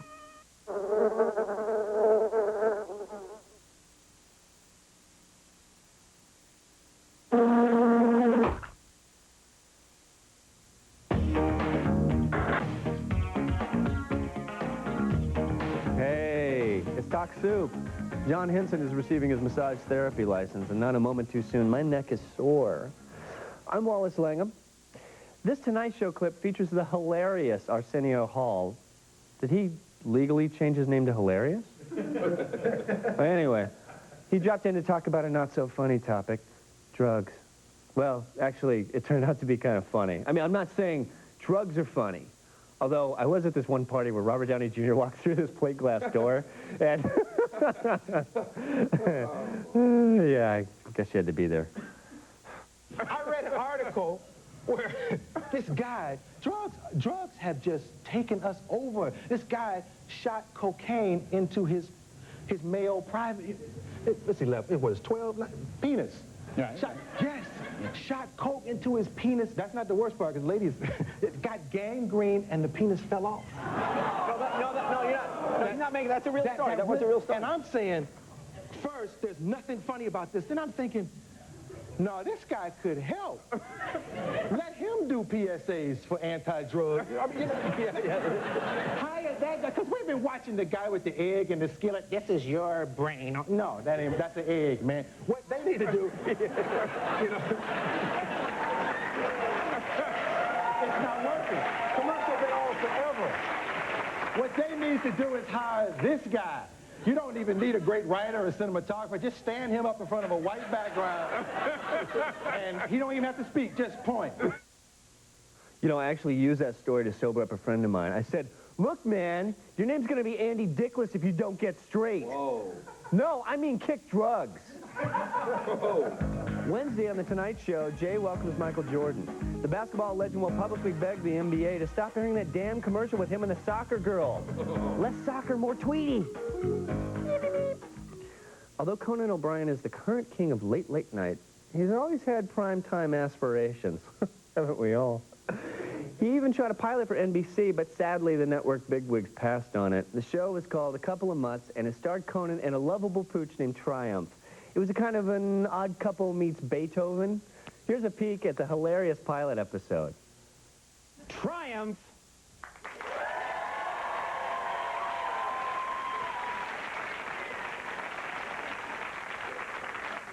Triumph, my spatula is not a chew toy.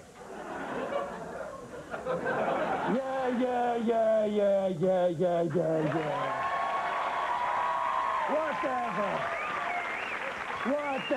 Whatever. What's for dinner, freckle butt? Well, not that you deserve any, but once again I've made my veal Florentine. Oh, veal Florentine. That's a very classy dish. For me to poop on! Wait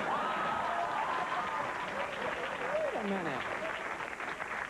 Hey, what's going on here? This new carpet is soaked. Now tell me you just spilled water on it. Well, it used to be water 4 hours ago. I cannot believe that you did that. Hey, easy, Fifi. We're roommates. I'm marking my territory. Oh, sorry, I was just marking my territory. Wednesday on Conan, it's actor Chris O'Donnell. His next film, The Bachelor, is based on the 500-page John Grisham thriller about a man who sits around his dirty apartment and doesn't get laid. It's apparently based on a true story. Now, some things just go together, like sex and alcohol. I mean, who hasn't slipped on a pair of beer goggles, huh? Or done a little drunk dialing, yeah? Or gotten a little crazy drunk and made a pass at your buddy's girlfriend or your sister. I mean, we've all done it, right? Right? Yeah. Anyway, actress Sherilyn Fenn knows what I'm talking about. She plays a boozy floozy on her new Showtime sitcom, Rude Awakenings. Here she is with the Late Late Show's Craig Kilborn.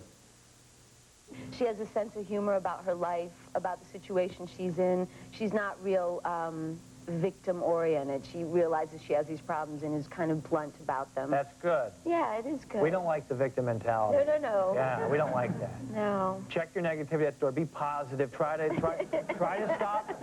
stop drinking if you can in this lifetime. You know. But why does she sleeps around too? Mm-hmm. Now why do they always connect alcohol and sex? Why can't there be that thing where you drink too much, you vomit, and they... Well, there's a lot of and then the girl says no, and you go home by yourself, or the guy says no. Because, does that make any sense? It does make sense, but there's, it's forgetting the element of blackout. Blackout, no memory, you know. Well, you can drink and just go to sleep. You don't always have to have sex, and you can still be someone can be a tramp without drinking, right? This is true. I think it's a bad name for alcohol. Yeah, I mean, you don't have to be drunk to constantly chase after sex. You just have to be a guy. Wednesday on The Late Late Show, Craig will welcome another celebrity guest. I can't say who it is, but I can promise you this. He or she is not dead, technically. Okay, don't go anywhere, friends, because I've got a bevy of freaks. Wait, isn't it a gaggle of freaks and a bevy of weirdos? I don't know. Anyway, still to come. Help Murray find the hot dogs among the not dogs. And straight ahead, a Loveline guest with post-orgasmic discomfort. Ooh, carpal tunnel. I feel for you, man.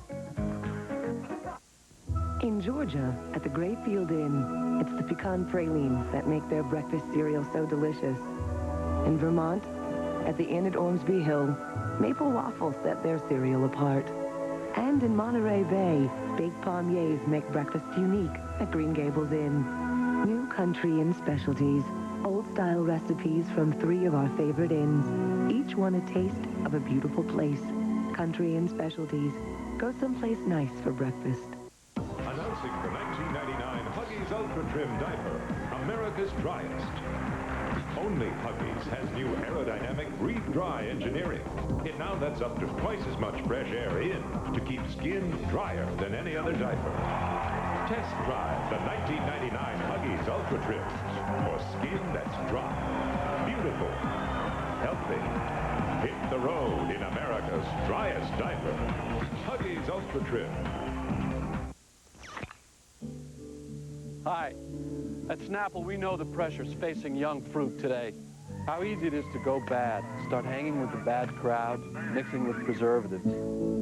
That's why here at Snapple, we've created a place where good fruit can come to get even better, to learn skills, to interact with other fruit they would never meet on the outside. Snapple and fruit, making the best of it together. The best stuff is in here. There's more than seashells down by the seashore. Go wild on the beach. This Sunday at 9, only on E! Remember when doctors made house calls? Today, medicine is a lot more complicated. Now it's CT scans, MRIs, and other sophisticated tests. So how do you begin to keep up? With Mayo Clinic's award-winning monthly newsletter, you get facts that can calm your fears, Facts that can open your eyes. Facts that can help you ask your doctor the right questions. Every month, the Mayo Clinic Health Letter informs hundreds of thousands of readers. To subscribe, just call this toll-free number. Do it now, and you'll also get 3 bonus medical reports and a yearly index, plus this handy bonus binder. You'll even receive Stretching Your Healthcare Dollars as a free gift. Call 800-204-3399 to get 12 monthly issues plus medical reports, index binder, and free booklet, all for just $24. Use your credit card, or we'll bill you in 3 easy payments. Call 800-204-3399. Now.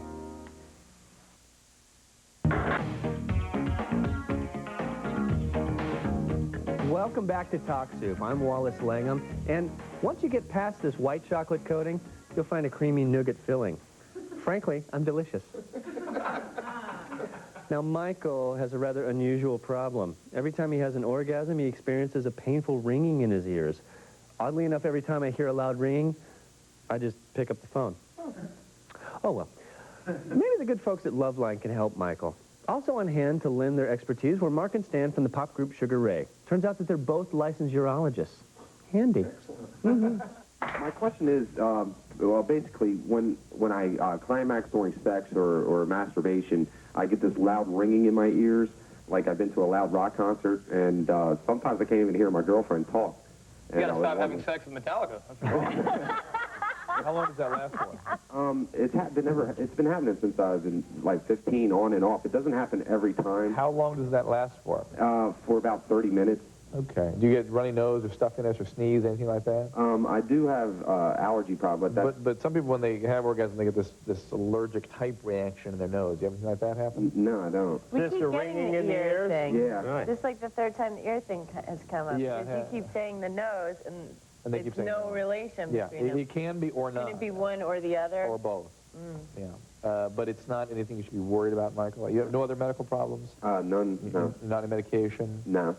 All right. Yeah, it's kind of weird. I never had it. Anyone?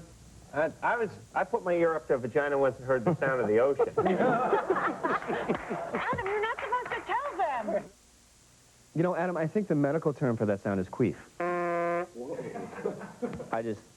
I read that in a medical journal somewhere. More bizarre sexual dysfunction on Wednesday's Love Line. One caller reports that he becomes sleepy after sex. Huh. Oddly enough, my girlfriend gets that way during sex. Huh. That's not good, is it?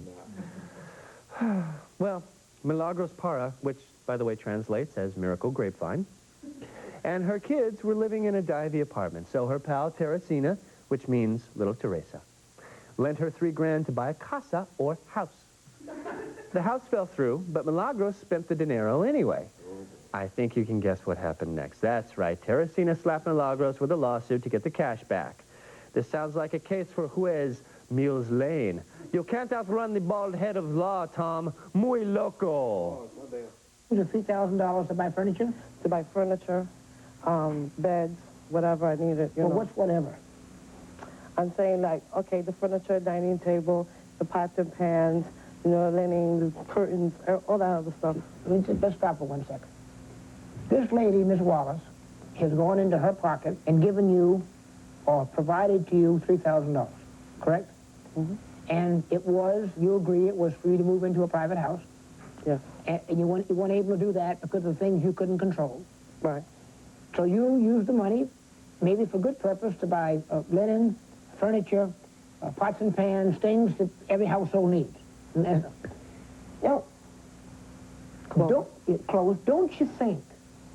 Don't you think that if somebody provided you $3,000 for in this day and age, the necessities almost of life, for you and your children, don't you think you owe that money back?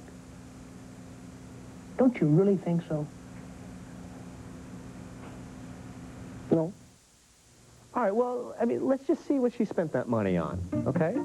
Pots and pans, $35. Assorted furniture, $5.50. Pet monkey with a cage, $12.50. That's good. I paid $2 grand for mine. Jacuzzi for the monkey, $1,000. You know, that's not unreasonable because you don't know how hard these monkeys really work.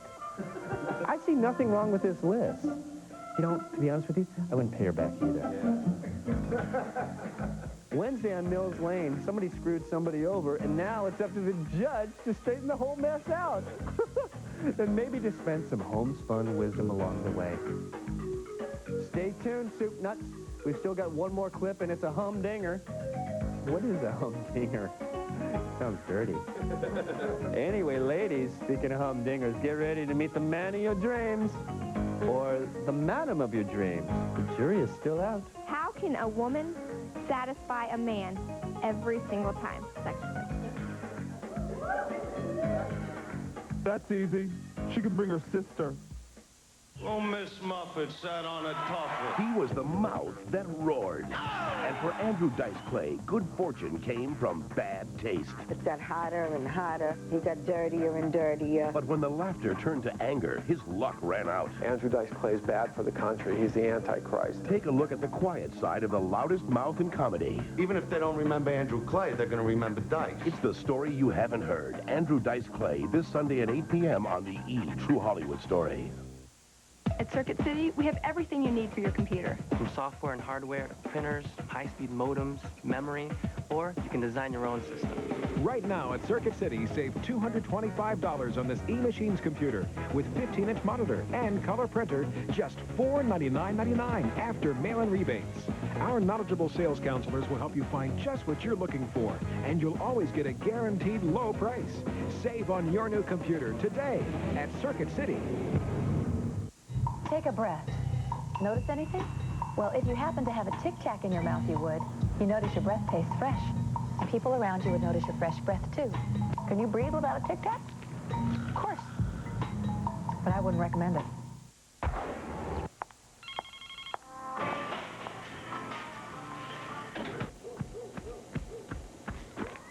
Couldn't your feet use a little indulgence? Introducing Ked Stretch. It's time to be nice to your feet. We know they're out there. Individuals who ask more from a truck than 99% of the world. To us, they are the 1%ers. With their demanding standards in mind, we introduce the completely redesigned GMC Sierra. 1%ers, step forward. The all-new Sierra from GMC. How about coming over for a beer? I can't. I'm coloring my hair. Well, you can color it here. Well, I have to visit my grandma because she broke her arm. You could stop by after. Well, I can't. I have relatives in from Europe. Well, I hate to see all this Michelob Light go to waste. There's ordinary beer. Then there's Michelob Light. Open the door, honey! Open the door! Beer or Michelob? Introducing the new Encore Movie Channel. Now you'll get recent, big, hit movies. And the new Encore is the only channel that promises you a great movie every night, guaranteed.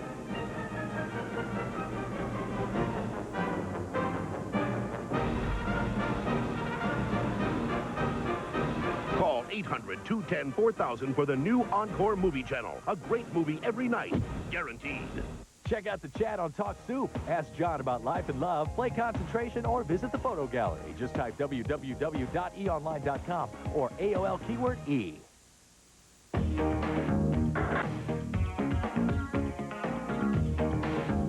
Welcome back to Talk Soup, the next best thing to a vacation in Tijuana.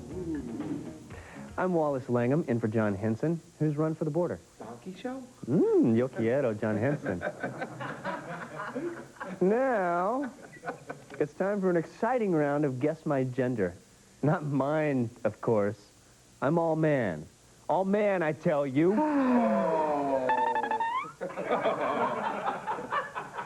There's your proof right there.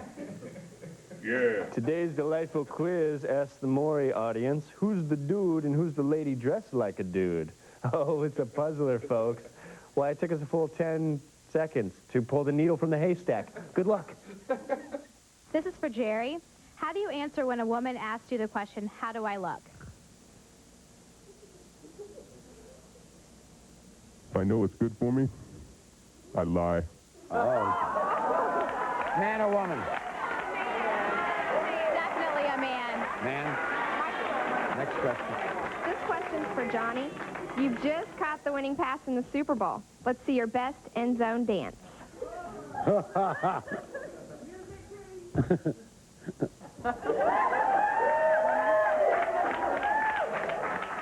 Man or woman? Woman.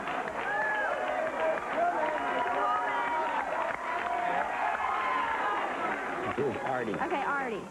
How can a woman satisfy a man every single time sexually? That's easy. She can bring her sister. It's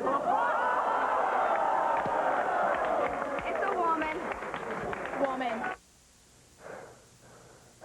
Now, the real question that's burning my mind is, who is this hot chick? Oh, baby, you are foxy-fied. Wednesday on Maury, I wish we were never reunited. Yeah, I actually was recently reunited with my self-respect, but it didn't go well. It respects someone else now, and it's much happier with them, and I'm cool with that. Are you? Yeah.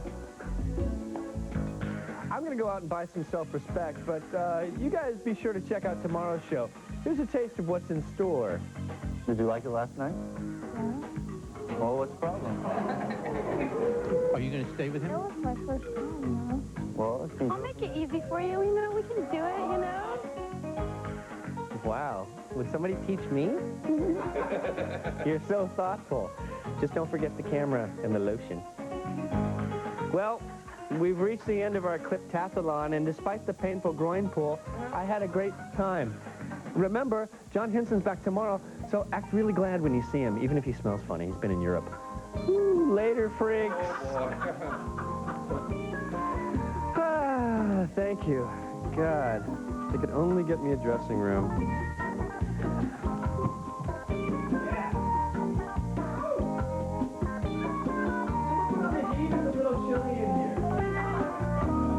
What are you doing, Wallace? You guys are still here?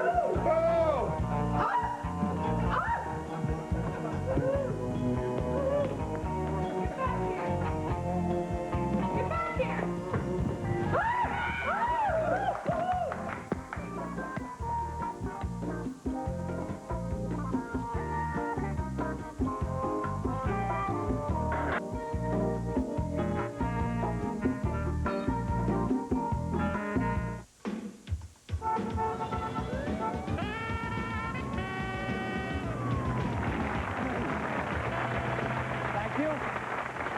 Thank you. Thank you. Secrets. Dirty little secrets. We all have them. In fact, before our show, we had everyone in our audience write down a little secret they've been keeping for years. So let's see. We've got a cross-dresser. We've got a shoplifter. We've got another cross-dresser. Hey, we've got a Nazi. Well, welcome to the cabaret, old chum. Tonight we're going to meet some people with a secret they have to confess because it is eating them up inside. Our first guest is Melissa. And I should say that Melissa is a valedictorian who's gone on to med school and spends weekends making fudge for the homeless. So what could this all-American girl-next-door gal have to get off her chest? Any guesses? She's got flesh-eating disease. No, but that's a good show topic. She's a Jew! Well, I think we found our Nazi. Well, Melissa, you got all these people on edge, so what could your secret possibly be?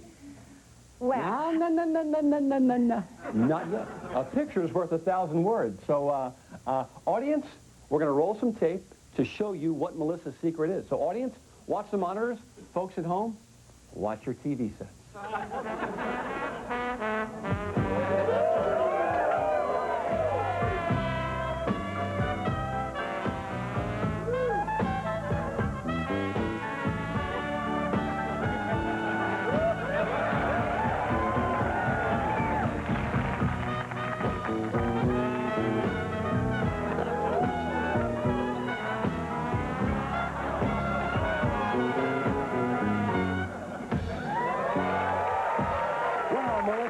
Let me ask you this. How do you find time to hit the med school books and shake your groove thing like that?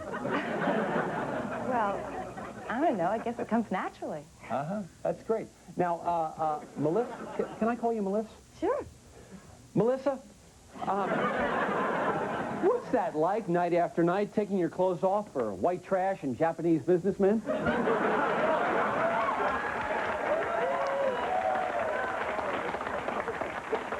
Well, Dick, I don't really see it that way. I mean, when I'm dancing, I'm expressing myself.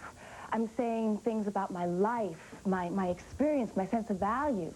And, of course, the money is great. Oh, yes. I've been known to fork a Tensky over to an especially limber gal. Yeah, here's a question. Thanks. Melissa, you know the part after the music stops and you're naked and you're down on all fours collecting the money? Do you ever find that degrading? No, not at all. Thanks. So, Melissa, it seems like you're doing what you want to do, and you're enjoying what you're doing, but it isn't all feathers, pasties, and hot body oils, is it? There's a downside here. Yes, Dick. My mom doesn't know I left med school. And, Melissa, true or false? Why is your mother going to be upset?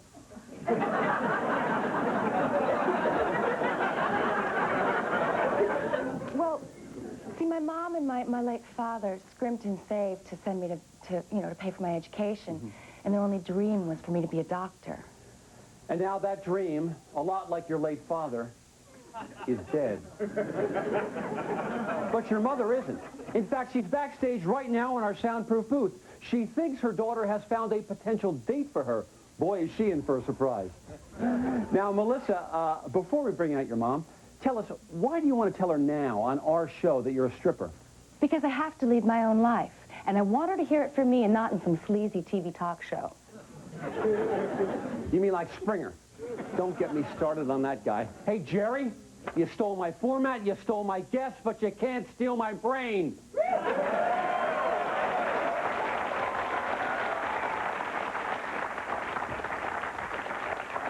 I'm sorry, Melissa, you said the S word and I can't control myself. So, Melissa, I hear what you're saying. I see what you're shaking. Still, why would you choose stripping over medicine? Because I want to help people, Dick. And I want to do it now while I'm still young. I have this firm, pouting, sexy body. And I want to take advantage of it. Wouldn't you? Dick?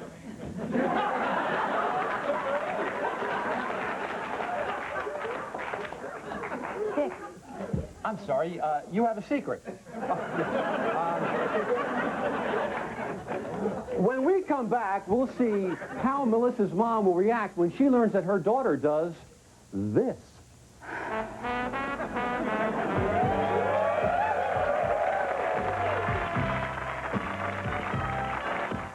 This weekend on E! I'm loving it, baby. Mike Myers and Adam Sandler battle for the blockbuster comedy title Summer's Funny Men, the E! News Special. This weekend on E! Just can't get enough of his Vida Loca. This is my life. It's Ricky Mania, the E! Original Special.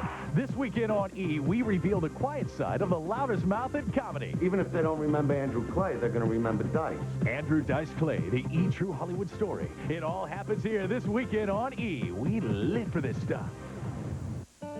Sometimes we need a vacation, one bite at a time. Lusciously rich, new cheesecake bites, creamy right out of the freezer. Sara Lee, add some delicious to your life.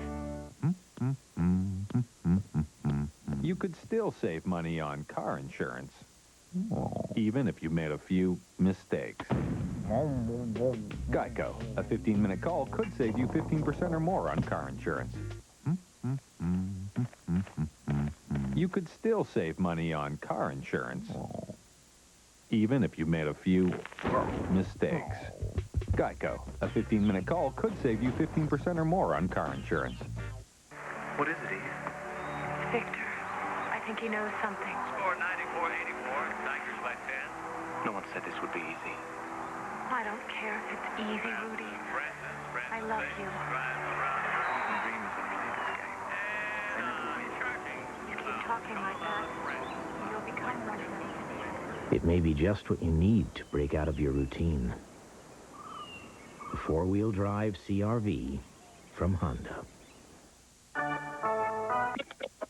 There's one sport we're all into. It's got its own shoe, its own uniform, and now its very own drink. Introducing Real Lemon Real Lemonade, made for the sport of relaxation. With that fresh squeezed taste from Real Lemon, a new liquid concentrate that makes Real Lemonade so easy and delicious, it gets its very own cheer. New Real Lemonade brand liquid concentrate, the drink of the sport of relaxation. My dentist says this gum is working, cleaning dirty plaque. Gets teeth whiter, too. Whiter teeth, kissable brat. Great tasting Arm & Hammer gum with baking soda. Cleans teeth and reduces plaque up to 25%. Arm & Hammer gum. Toothpaste style. Get connected to the biggest celebrities, the latest showbiz news, and more. It's the world of entertainment at your fingertips at www.eonline.com or AOL keyword E. Soon on Nightstand, it's a blunt discussion on male sexual dysfunction. Dr. Brown, help me with this. I have this friend. You don't know him. No one does. He has this problem with the ladies in that he's too fast. You know, he drops his cargo before the warehouse is open.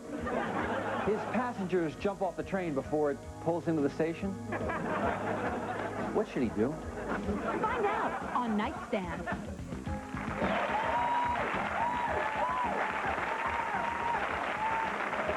We're back with people who have something to confess.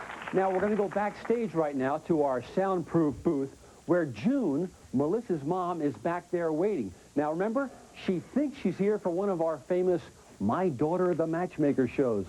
But she's about to find out the naked truth that Melissa, her daughter, has quit med school to become a stripper. So open that soundproof booth.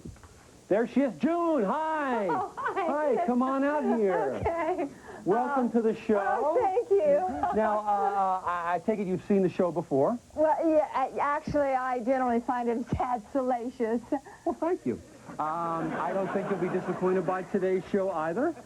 Is Melissa already out She there? is. She's right out here. Now, watch out for this thing right here. Whoa. Oh, my gosh. Miller, what is this thing? You know, if I knew the name of it, I could have warned her it was coming. Oh. I think she's hurt, Dick. We should probably get her to a hospital. Miller, does the word Bactine mean anything to you? I'm going to have to improvise here. I feel like Geraldo at a vault opening. Okay. Okay. No, I got it. Melissa, hi. There was a little glitch backstage. You would call that a technical problem. But your mom will be out a little later, no problem. And in the meantime, we're going to bring out a couple of guys who we first met on our Salute to Fishing Buddies episode. Then they came back to announce their engagement on our His and His Sadie Hawkins show. And now they're newlyweds, but one of them has a secret. So please welcome Kyle and Dash. Nice to see you again. Hello, Kyle. Welcome to the show. Thanks. Now, I'm looking at your book here, and it's a wonderful wedding album. Can you get a shot of that, Chris? Get a shot of that there? It's just like a normal wedding. I mean, you got all the shots in here. You got the hokey pokey you're doing there, and the traditional removal of the garter. Nice legs, Kyle. Now, this one I didn't understand. All you guys are in a circle. Is that some sort of a dance? Okay. Well, whatever. Now, you know, Dash, today's show is about confessions, and Kyle has a confession and a secret for you. Well, let me guess, all right? The two of us are about to become free, is that it? Don't look at me. I turned that offer down on the Coast Guard. I meant adoption, Dick. Yes, of course. No, Kyle? Dash, Princess, I've got something to tell you, and I know that this will probably ruin your life, but I don't care. Dash, I'm in love with someone else. Oh, God! It's Hub from Step Class, isn't it? No. Then who? Who is it? You know Lorraine from Starbucks? Oh, my God, not her brother! No. Her. Ooh. A woman? And you? I'm sorry. I don't believe it. Oh, you're wrong, Dashy. No. I dig chicks No. and everything about them. No. I love looking at their beautiful eyes. No. Skin and stone. Like ask of me, they're No, please! Ask him about his big crush on John Stamos. Or are you faking that, too? As a matter of fact, John is a chick digger like me. Hey, sweet thing, you got what I want. What do you want, implants?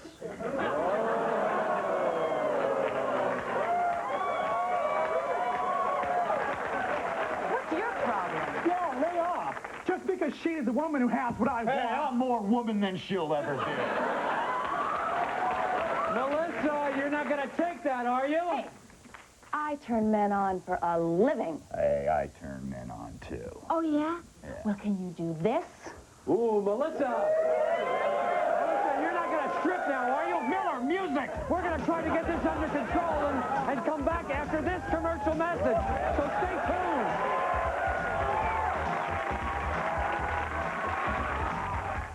Wake up to fashion's most captivating faces, the world's most extraordinary homes, today's most talked about restaurants, and all of the endless ways to express and indulge yourself. Begin your morning with a 1-hour look at E's new network, Style. At 7 a.m. Eastern and Pacific every Tuesday through Friday, wake up with Style, the new network from the creators of E! Entertainment Television. The Son of Sam killer Struck again last night. The Summer of Sam is electric, feverish, driven, raves Roger Ebert, and Premiere Magazine calls it a truly remarkable achievement. Summer of Sam, a Spike Lee joint, rated R, starts July 2nd. Well, how fresh is Domino's Pizza? Well, check it out, Bobble. So call Domino's now and get 2 medium pizzas, each with a favorite topping for only $10.99. Domino's delivering 1 million smiles a day, baby.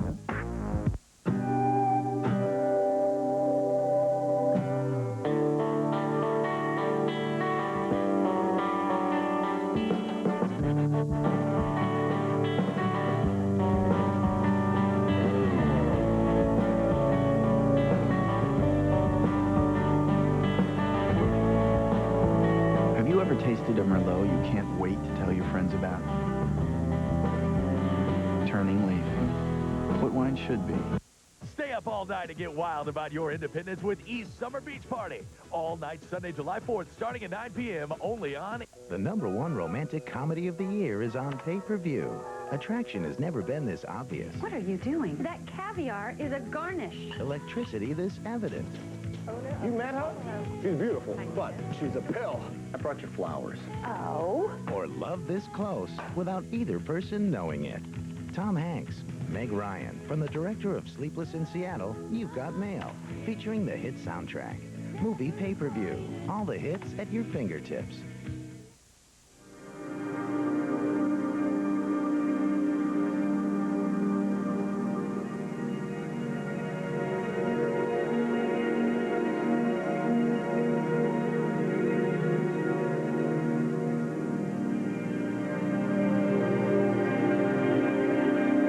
Experience the harmony of well-being.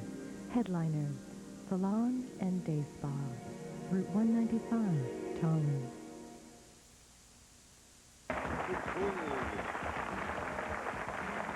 All right, folks. It has been a wild show here on stage 57R-4. The topic is confessions. Are they good for the soul? And so far, Kyle has confessed to his beau, Dash, that he's really attracted to women, not men. And Melissa wants to confess to her mom that she's quit med school to do this.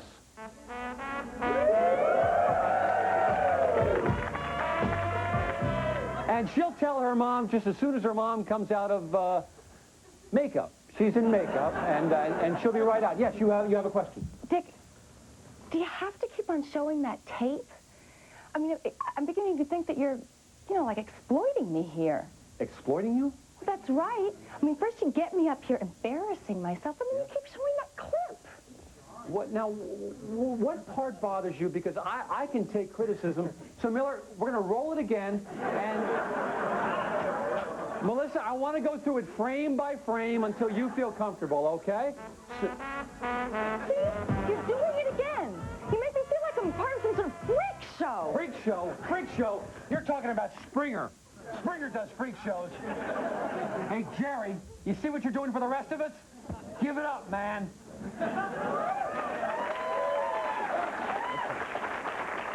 Now, Melissa, come on back up here, and please, just listen to me for a second. I don't want you to bare your chest. I don't. I want you to bare your soul. And have a seat, because confession is good for the soul. And I'm not the only person who says that. Our next guest is a guy. Well, he's not a guy, he's a father. Well, I hope he's not a father because he's a priest. A priest who's bringing the confessional into the computer age. Please welcome Father Chip.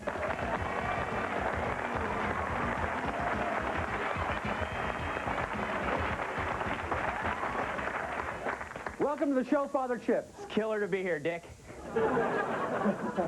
Now, I guess it's no secret, you apparently are a whiz kid at getting young people back into the confessional. Yeah, well, you know, somebody had to do it. We wanted to make sure that Generation X didn't become Generation Excommunicated, you know. Wow. Check it out. Yeah. Yeah, so we had to set up rad new ways of confessing, you know, because it's, like, really important. Yeah. And could you give us, for example? Oh, yeah. Well, the first thing I did, and this is like way back in like 93, was I set up a drive-through confessional. Right. Really cool. Miller, I think we have some footage of that drive-through confessional. Why don't you roll it? No, not that footage, Miller. Miller, get off the phone. Run the confessional. There we are. Okay. Bless me, Father, for I have sinned. It's been a long time since my last confession. These are my sins. I lied, and I coveted my neighbor's wife. What you do, your penance are 3 Hail Marys and 2 Our Fathers. Pull forward to the next window, please. Have a nice day.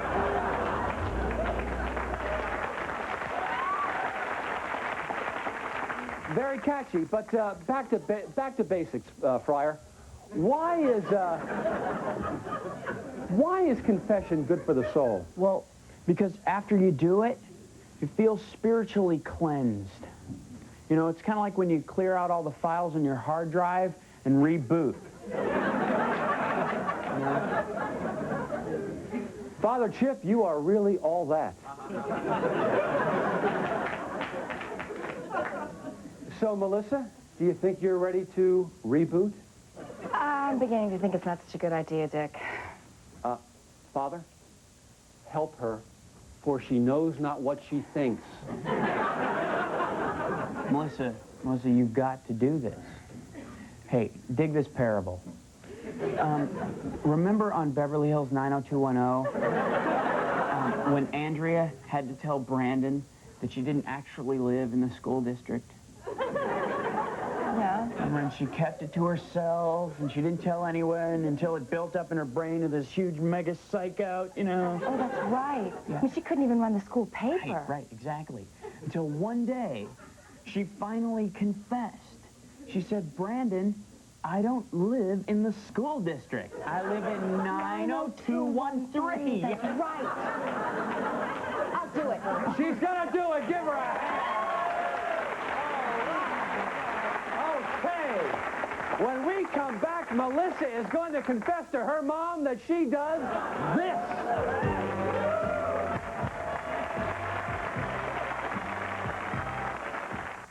He's always original. I think things could get out of hand. He's always outlandish. Let's not talk about it on the air. Let me see. Show me now. And now he's always on at 11 p.m. and 2 a.m. You got carried away. You're on the Howard Stern Show. Get a good look at what you can't see on the radio. Twice a night, 6 nights a week. Guys will have something to look at. Chicks will have something to look at. It's perfect. Perfect television programming. I know what I'm doing. The Howard Stern Show, coming up next, only on E! Hey, You want something big? How about New York big? Like the Big New Yorker from Pizza Hut. Now this is pizza. 16 inches across, 8 huge foldable slices, just $9.99 with one topping. So you want bigger than New York big? How about big as the galaxy big? Like the cool Star Wars Episode 1 toys and collectible cups with all your favorite characters now at Pizza Hut. Continue the adventure with two of the biggest blockbusters of the summer, Star Wars and the Big New Yorker from Pizza Hut. Honey?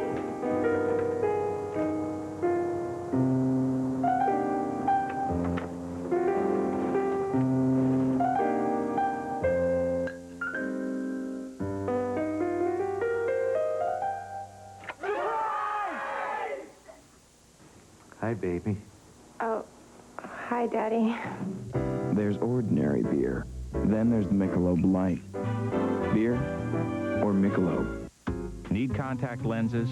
You could. Get in your car, drive to your eye doctor, wait in line, pay twice as much, wait a week, drive back, pick them up. Or call 1-800-CONTACTS. We deliver. You save. Got a sticky situation? Think Wet Ones. Stuck without soap and water? Think Wet Ones antibacterial. Just because you're soapless doesn't mean you're hopeless. To clean up anytime, anywhere, think Wet Ones.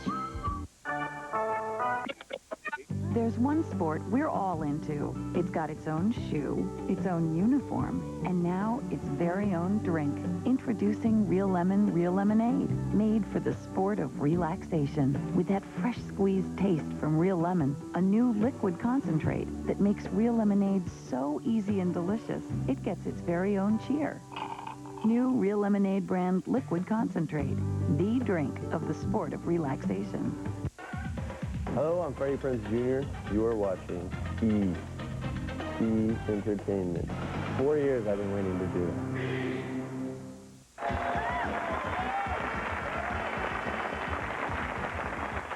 Okay, folks. We are back. We're back, and we are confessing our butts off. Okay. You want to meet Melissa's mom? Yeah. Okay. Now, Melissa, before she comes out, I want to tell you your mom hit her head backstage. But she's okay. She's just fine, albeit a teeny-weeny concussion. No, she's just fine, though. Now, she still thinks she's here to meet a blind date, so let's give her our support. Let's welcome June. Hello, June. Hello. Welcome to the show. I'm sorry about what happened. What happened? Nothing at all. Come on over there in the seat next to your daughter. There you are. Oh, Melissa, I'm so flattered. Oh, they're so young for me, aren't they? No, Mom, you're not here to meet Now, Melissa, listen. No. Me host, you guest. Okay, June, you're very proud of your daughter, aren't you? Oh, you have no idea. Her father, God rest his soul, worked double shifts in a smelting plant in order to send Melissa to medical school. Oh, he'd have been so proud of his daughter, the doctor. Not going to be easy, Melissa. What's not going to be easy? Well, June, we lied to you. We do that occasionally on this show. This show is actually about confessions, and Melissa has a big one for you. Melissa, what is it? Well, Mom, ever since I was a little girl, I've had this feeling. And, oh, God, this is stranger than I thought. Wait, I think I know what you're going to say. You're a lesbian, aren't you? What? It's fine. There are a lot of great lesbian doctors. Oh, absolutely. How about that Joyce Elders? She's not? I saw the uniform. It's okay, honey. I mean, even if you are a lesbian, I still love you. No, I am not a lesbian, Mom. Thank God. Oh, well, then what can it be? She's a Jew! We got a Nazi up there. Pay no attention to him. Mom, you see, now I know that you always wanted me to... You see, Oh, hell, Dick, just roll the tape. Miller, roll it. Oh, God, a stripper! Oh, why couldn't you have been a lesbian?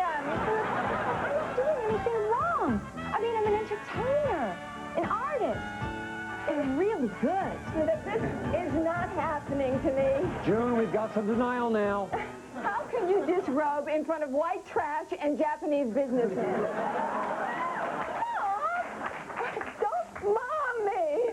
This is the thanks that I get after risking my life running drugs from South America. What? That's right. Your father and I are dealers. How else do you think we could send you to med school?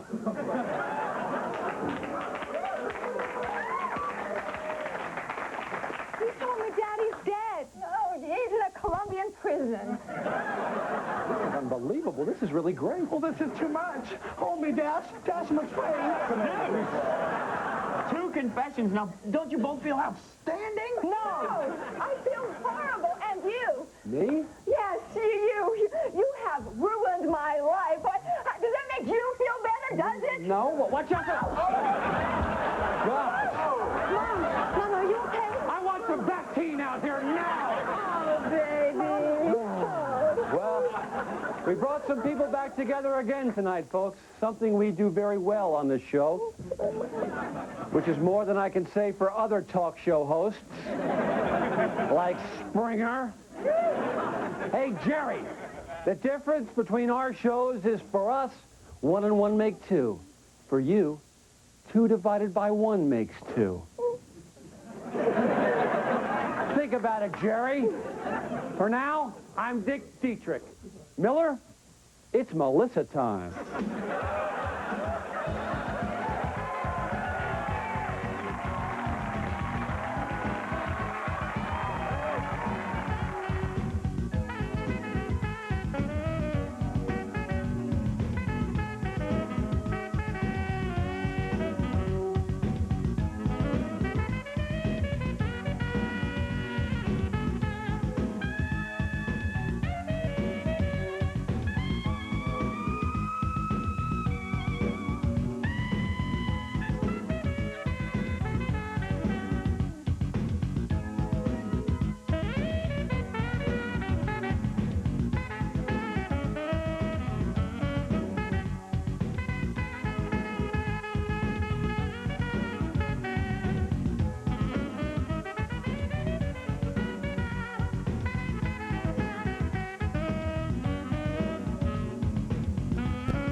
God, you look great. That is not too small. Let me see. It's too small. Let me see. Oh, it is not. Are you sure? That is perfect fit. Oh, God, great. You think that top is too small? Let's see. Turn around. Let me see. The bottom fits too small. Oh.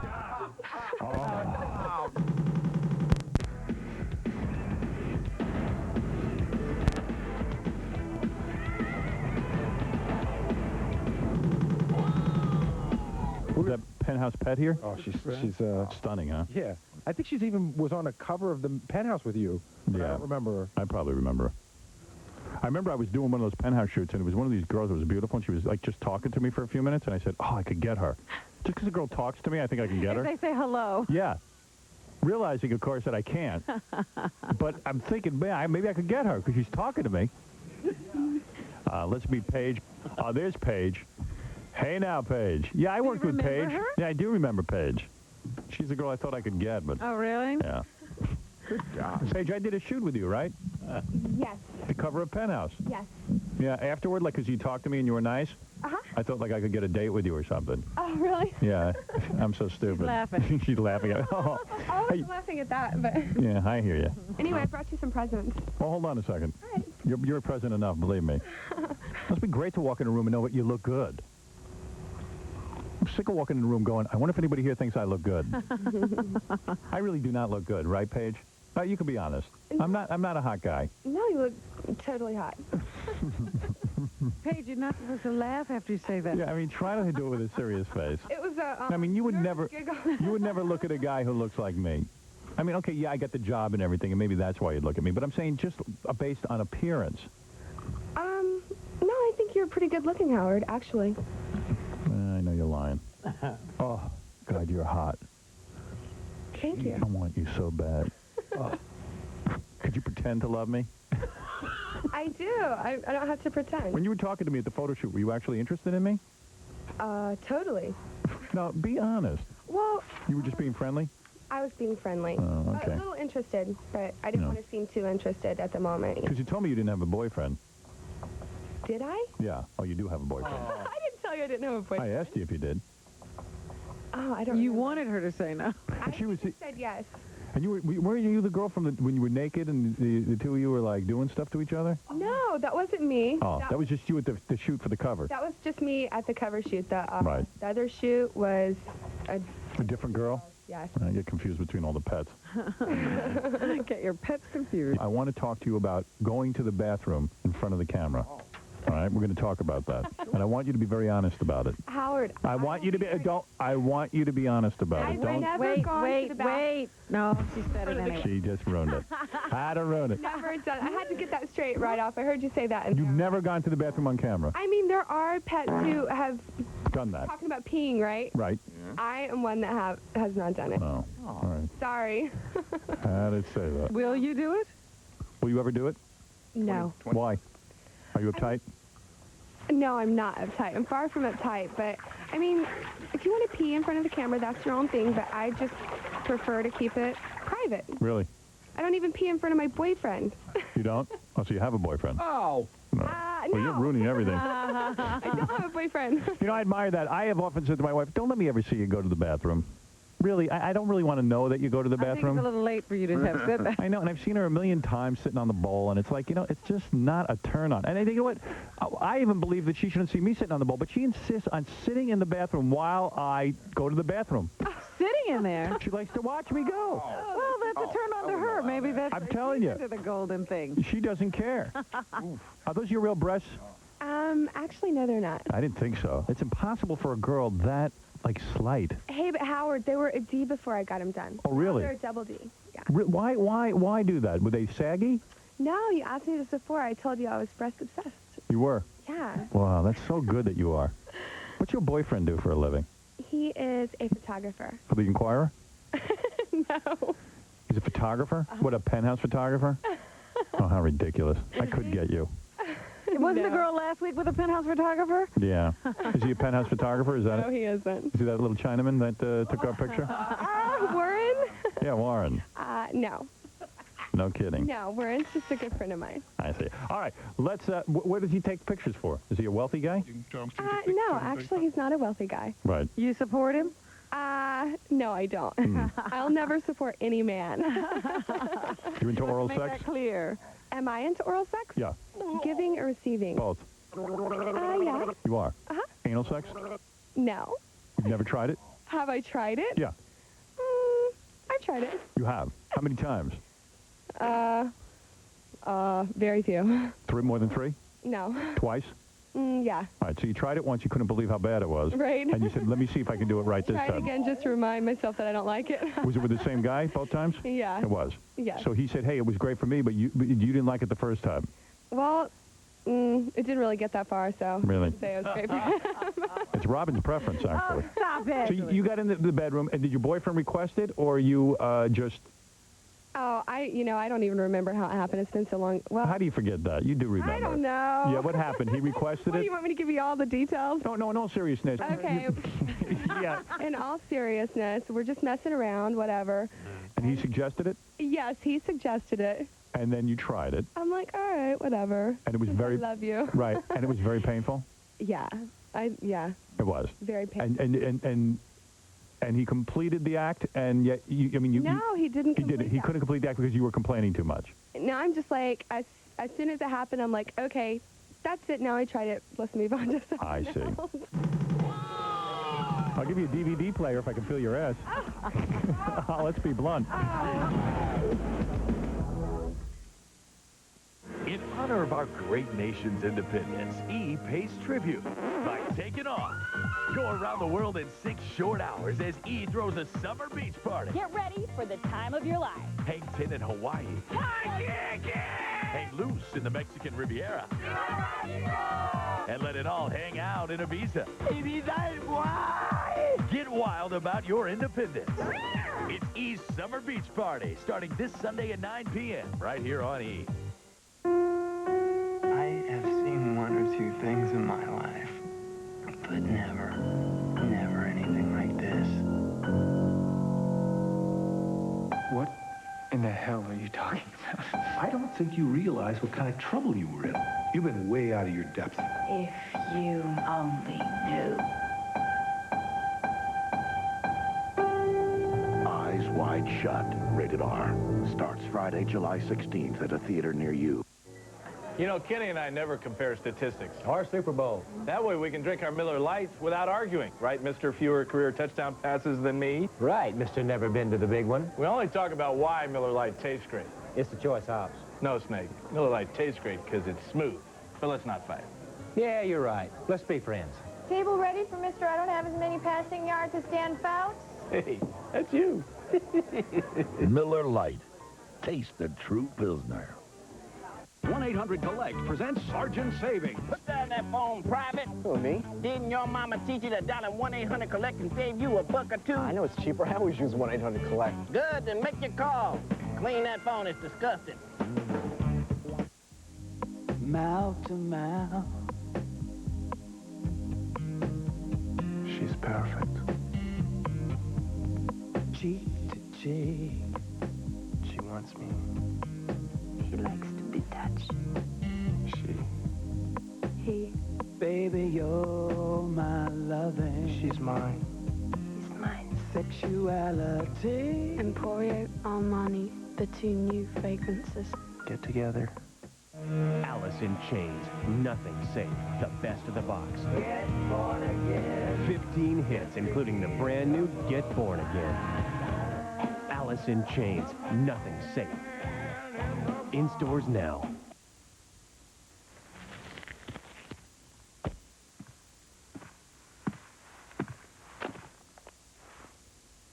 Ew. Well, I first got involved with Penthouse when one of my friends, Kaya, told me to send in my pictures and that I should do it. And I did it, and that's how I became involved.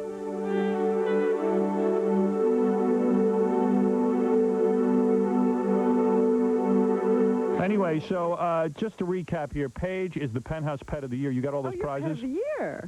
Yes.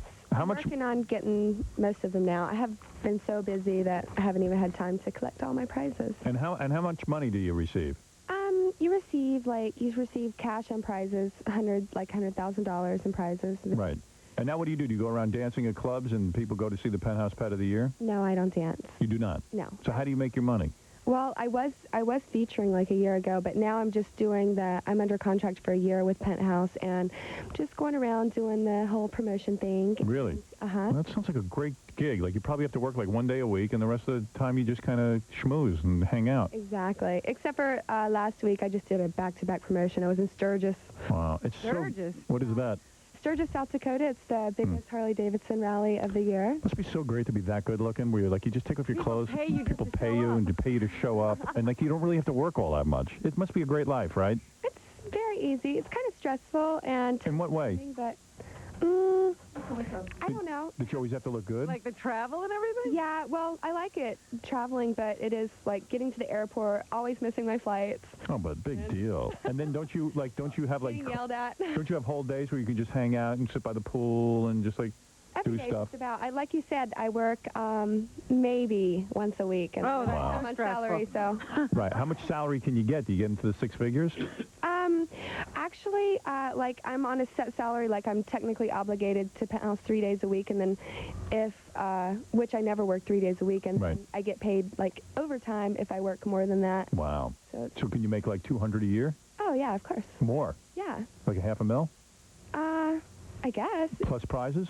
Plus prizes. Wow. Yeah. No. $500,000 for sitting around? I take it. Oh.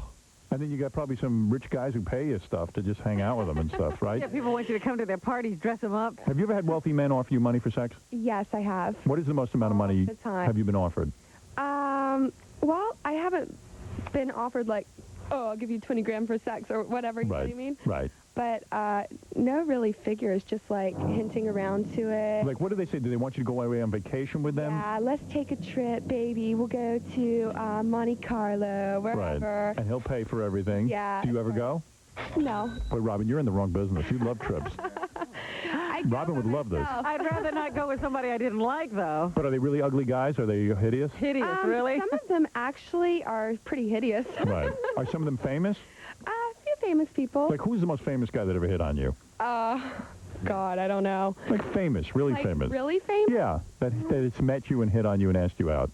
Oh, God. Jimmy Kahn? No. Jimmy.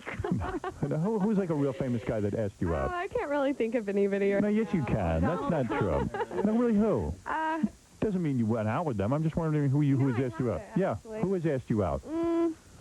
Nobody really in particular. Like, just, I mean, oh, come on, Paige. Give me an interview. Guys. Come on, baby. You know.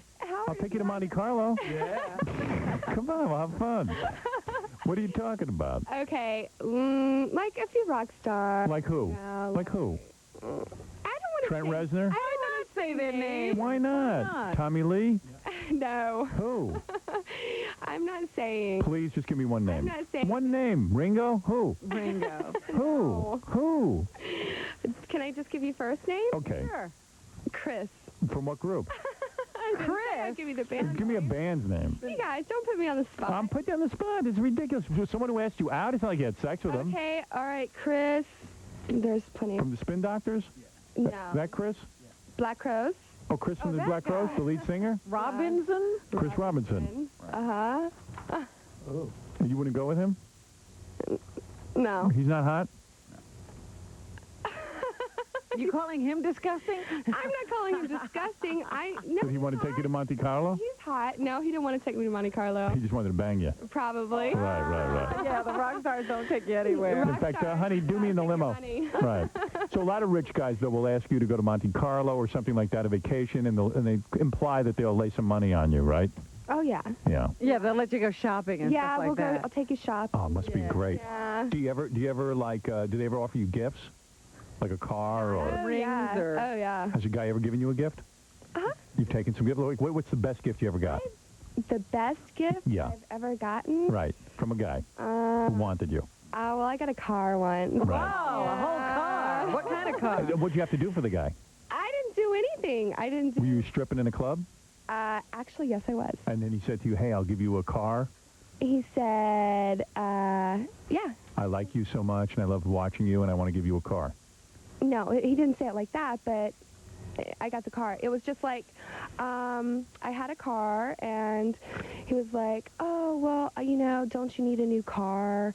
I'm like, yeah, if I had one, I would take it. And then he's like, oh, well, let's go look at some cars. So this has been a few years ago. I'm like, okay. So I took my friend. He's like, you can bring your friend. And I took a guy who's my friend, a bouncer at the club. Yeah. Wow. And then, so we went and we got the car. What kind of car? This is a few years ago, so it was not that great, but it was a Camaro. It was new at the time. I mean, not that great. I mean, Camaro. Well, it wasn't. Actually, you know what? I got this brand new car, Camaro. It turned out to be a lemon. Really? Yes. Well, who cares? Is this bad karma or what? So, did you feel guilty taking the car? I mean, you didn't do anything. Did you kiss him at least? I didn't feel guilty after the car was a piece of crap. No, but I mean, why take a car from a guy if you're not like having a relationship? Like, obviously, he wanted a relationship. Howard, he said no strings attached. Really? Yeah, it was his stupidity not to ask. I know. He's a white guy? Yes. Really? Yes. I'll give you something if you want. I'll give you a baby right now. Best gift you ever Best gift, a child, to raise a beautiful child, intelligent. I think a baby's a little bit harder to take care of than You don't have to take care of it. Baby was a real lemon. As far as I'm concerned, you could abort it. It's too small. Let me see. Oh, it is not. Are you sure? That is perfect.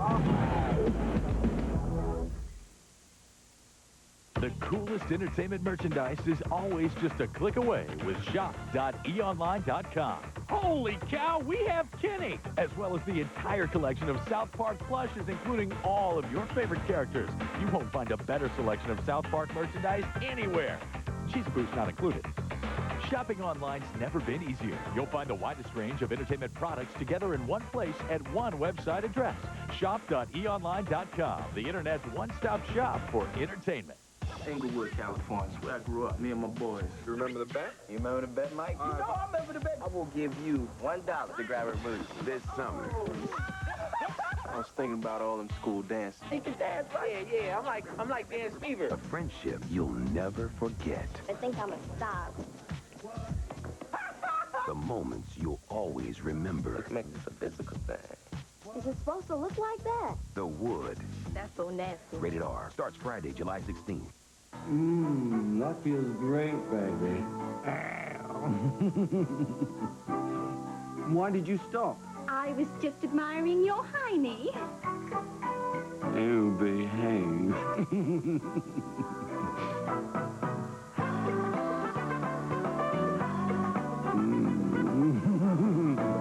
Order these groovy items wherever you see Austin Powers Heineken displays. Hi, I'm Britney Spears, and you're watching E! Entertainment Television.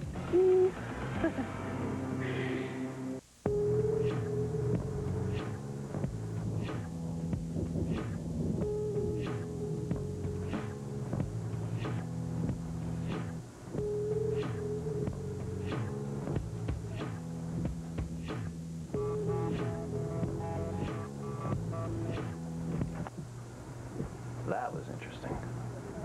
The all-new Volkswagen Jetta. Sometimes everything just comes together. Fashion emergency. I'm in trouble. I've got nothing to wear. I'm bloated. My hair is horrible. My shoes are out of date. I need a new look, but I have no money and no time. Bam, I have the solution. Enter to win the E. and Cox Communications Fashion Emergency Makeover Sweepstakes. Prize includes a trip for two to Los Angeles for a complete makeover on Rodeo Drive. Don't be a fashion victim, ma'am. Here's how to enter. Brought to you in part by Star 99.9 WEZN. Live like a star with Star 99.9, home with an easy money name game, where you could win up to $10,000.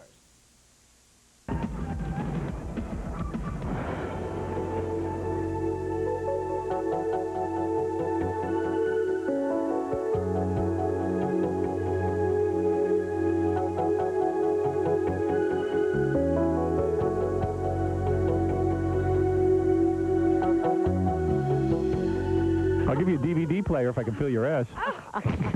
Let's be blunt. Need the electronic equipment. Hey, I still have to give you a present. Do you need a DVD player? Forget the presents. You don't want my present? Do you have a DVD player? No, I don't. You know what they are? They play those movies on those discs? Yeah, I know. Let me feel your ass and I'll give you one.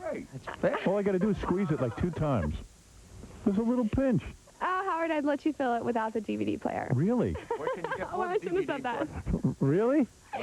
Oh, that's too sweet. I'll give you the DVD player. All right. I'm not giving you a car, but I'll give you a DVD player. At least I got more than that guy. I know, right? No kidding. So you can get cool prizes and Did stuff. you ever see that guy again? Yeah, he turned into a real psychopath after that. No kidding. I wonder. Did you, I mean, and doesn't a guy realize that you think of him as more of a loser because he's giving you car? And like he just wanted to parade you around at the car dealership and show people he had a pretty girlfriend. No, probably. Maybe he told everyone you were his girlfriend. No, because at the car dealership, I brought my friend, and I made it very clear and obvious that he wasn't my boyfriend. I mean, And if he you went could see through this with the guy, you sale anyway. wouldn't even ask if he was my Really? Man, you must have some weird things. And like when you walk around in the street and stuff, do you have to like dress down so guys won't hit on you and all that? Yeah, I brought a jacket. I just took it off. Right. I wish you'd worn a dress, though. I'd like to see your legs. I started to wear a dress. And what I happened? was afraid of walking, like, through the streets. Yeah, but doesn't Penthouse come with you? Like, don't they send a guard or something? Yeah, but I don't know. It's just kind of early. Oh, please. Okay. This is television. This is I knew I should have worn the dress. Of now. course. Of course. Right, I'll go change. God, I do. Just imagine being so beautiful you can't walk down the street. I know. Isn't that great? Like, do you ever go to a beach? Yes. And, like, when you walk out in your bathing Goes suit? to those rich people beaches. Yeah. Do you go to, like, a private beach? No, not all the time. And, like, do you ever go to, like, a public beach? You're not at Jones Beach. No, but, like, where do you live? In California? I'm actually bi-coastal, so... Cool. Yeah. I live in California. I'm from North Carolina, and I'm in the process of moving to New York as we speak. I see. And you go to the regular public beaches? Occasionally. And you'll wear, what, a two-piece bikini? Sometimes I wear a one-piece. Usually I wear a bikini. Wow. Yeah. And what happens when you walk out onto the beach? Are guys going like, is it like berserk? Yes. Doesn't that make you uncomfortable? Or you like it? No, the tension's good, but it's kind of...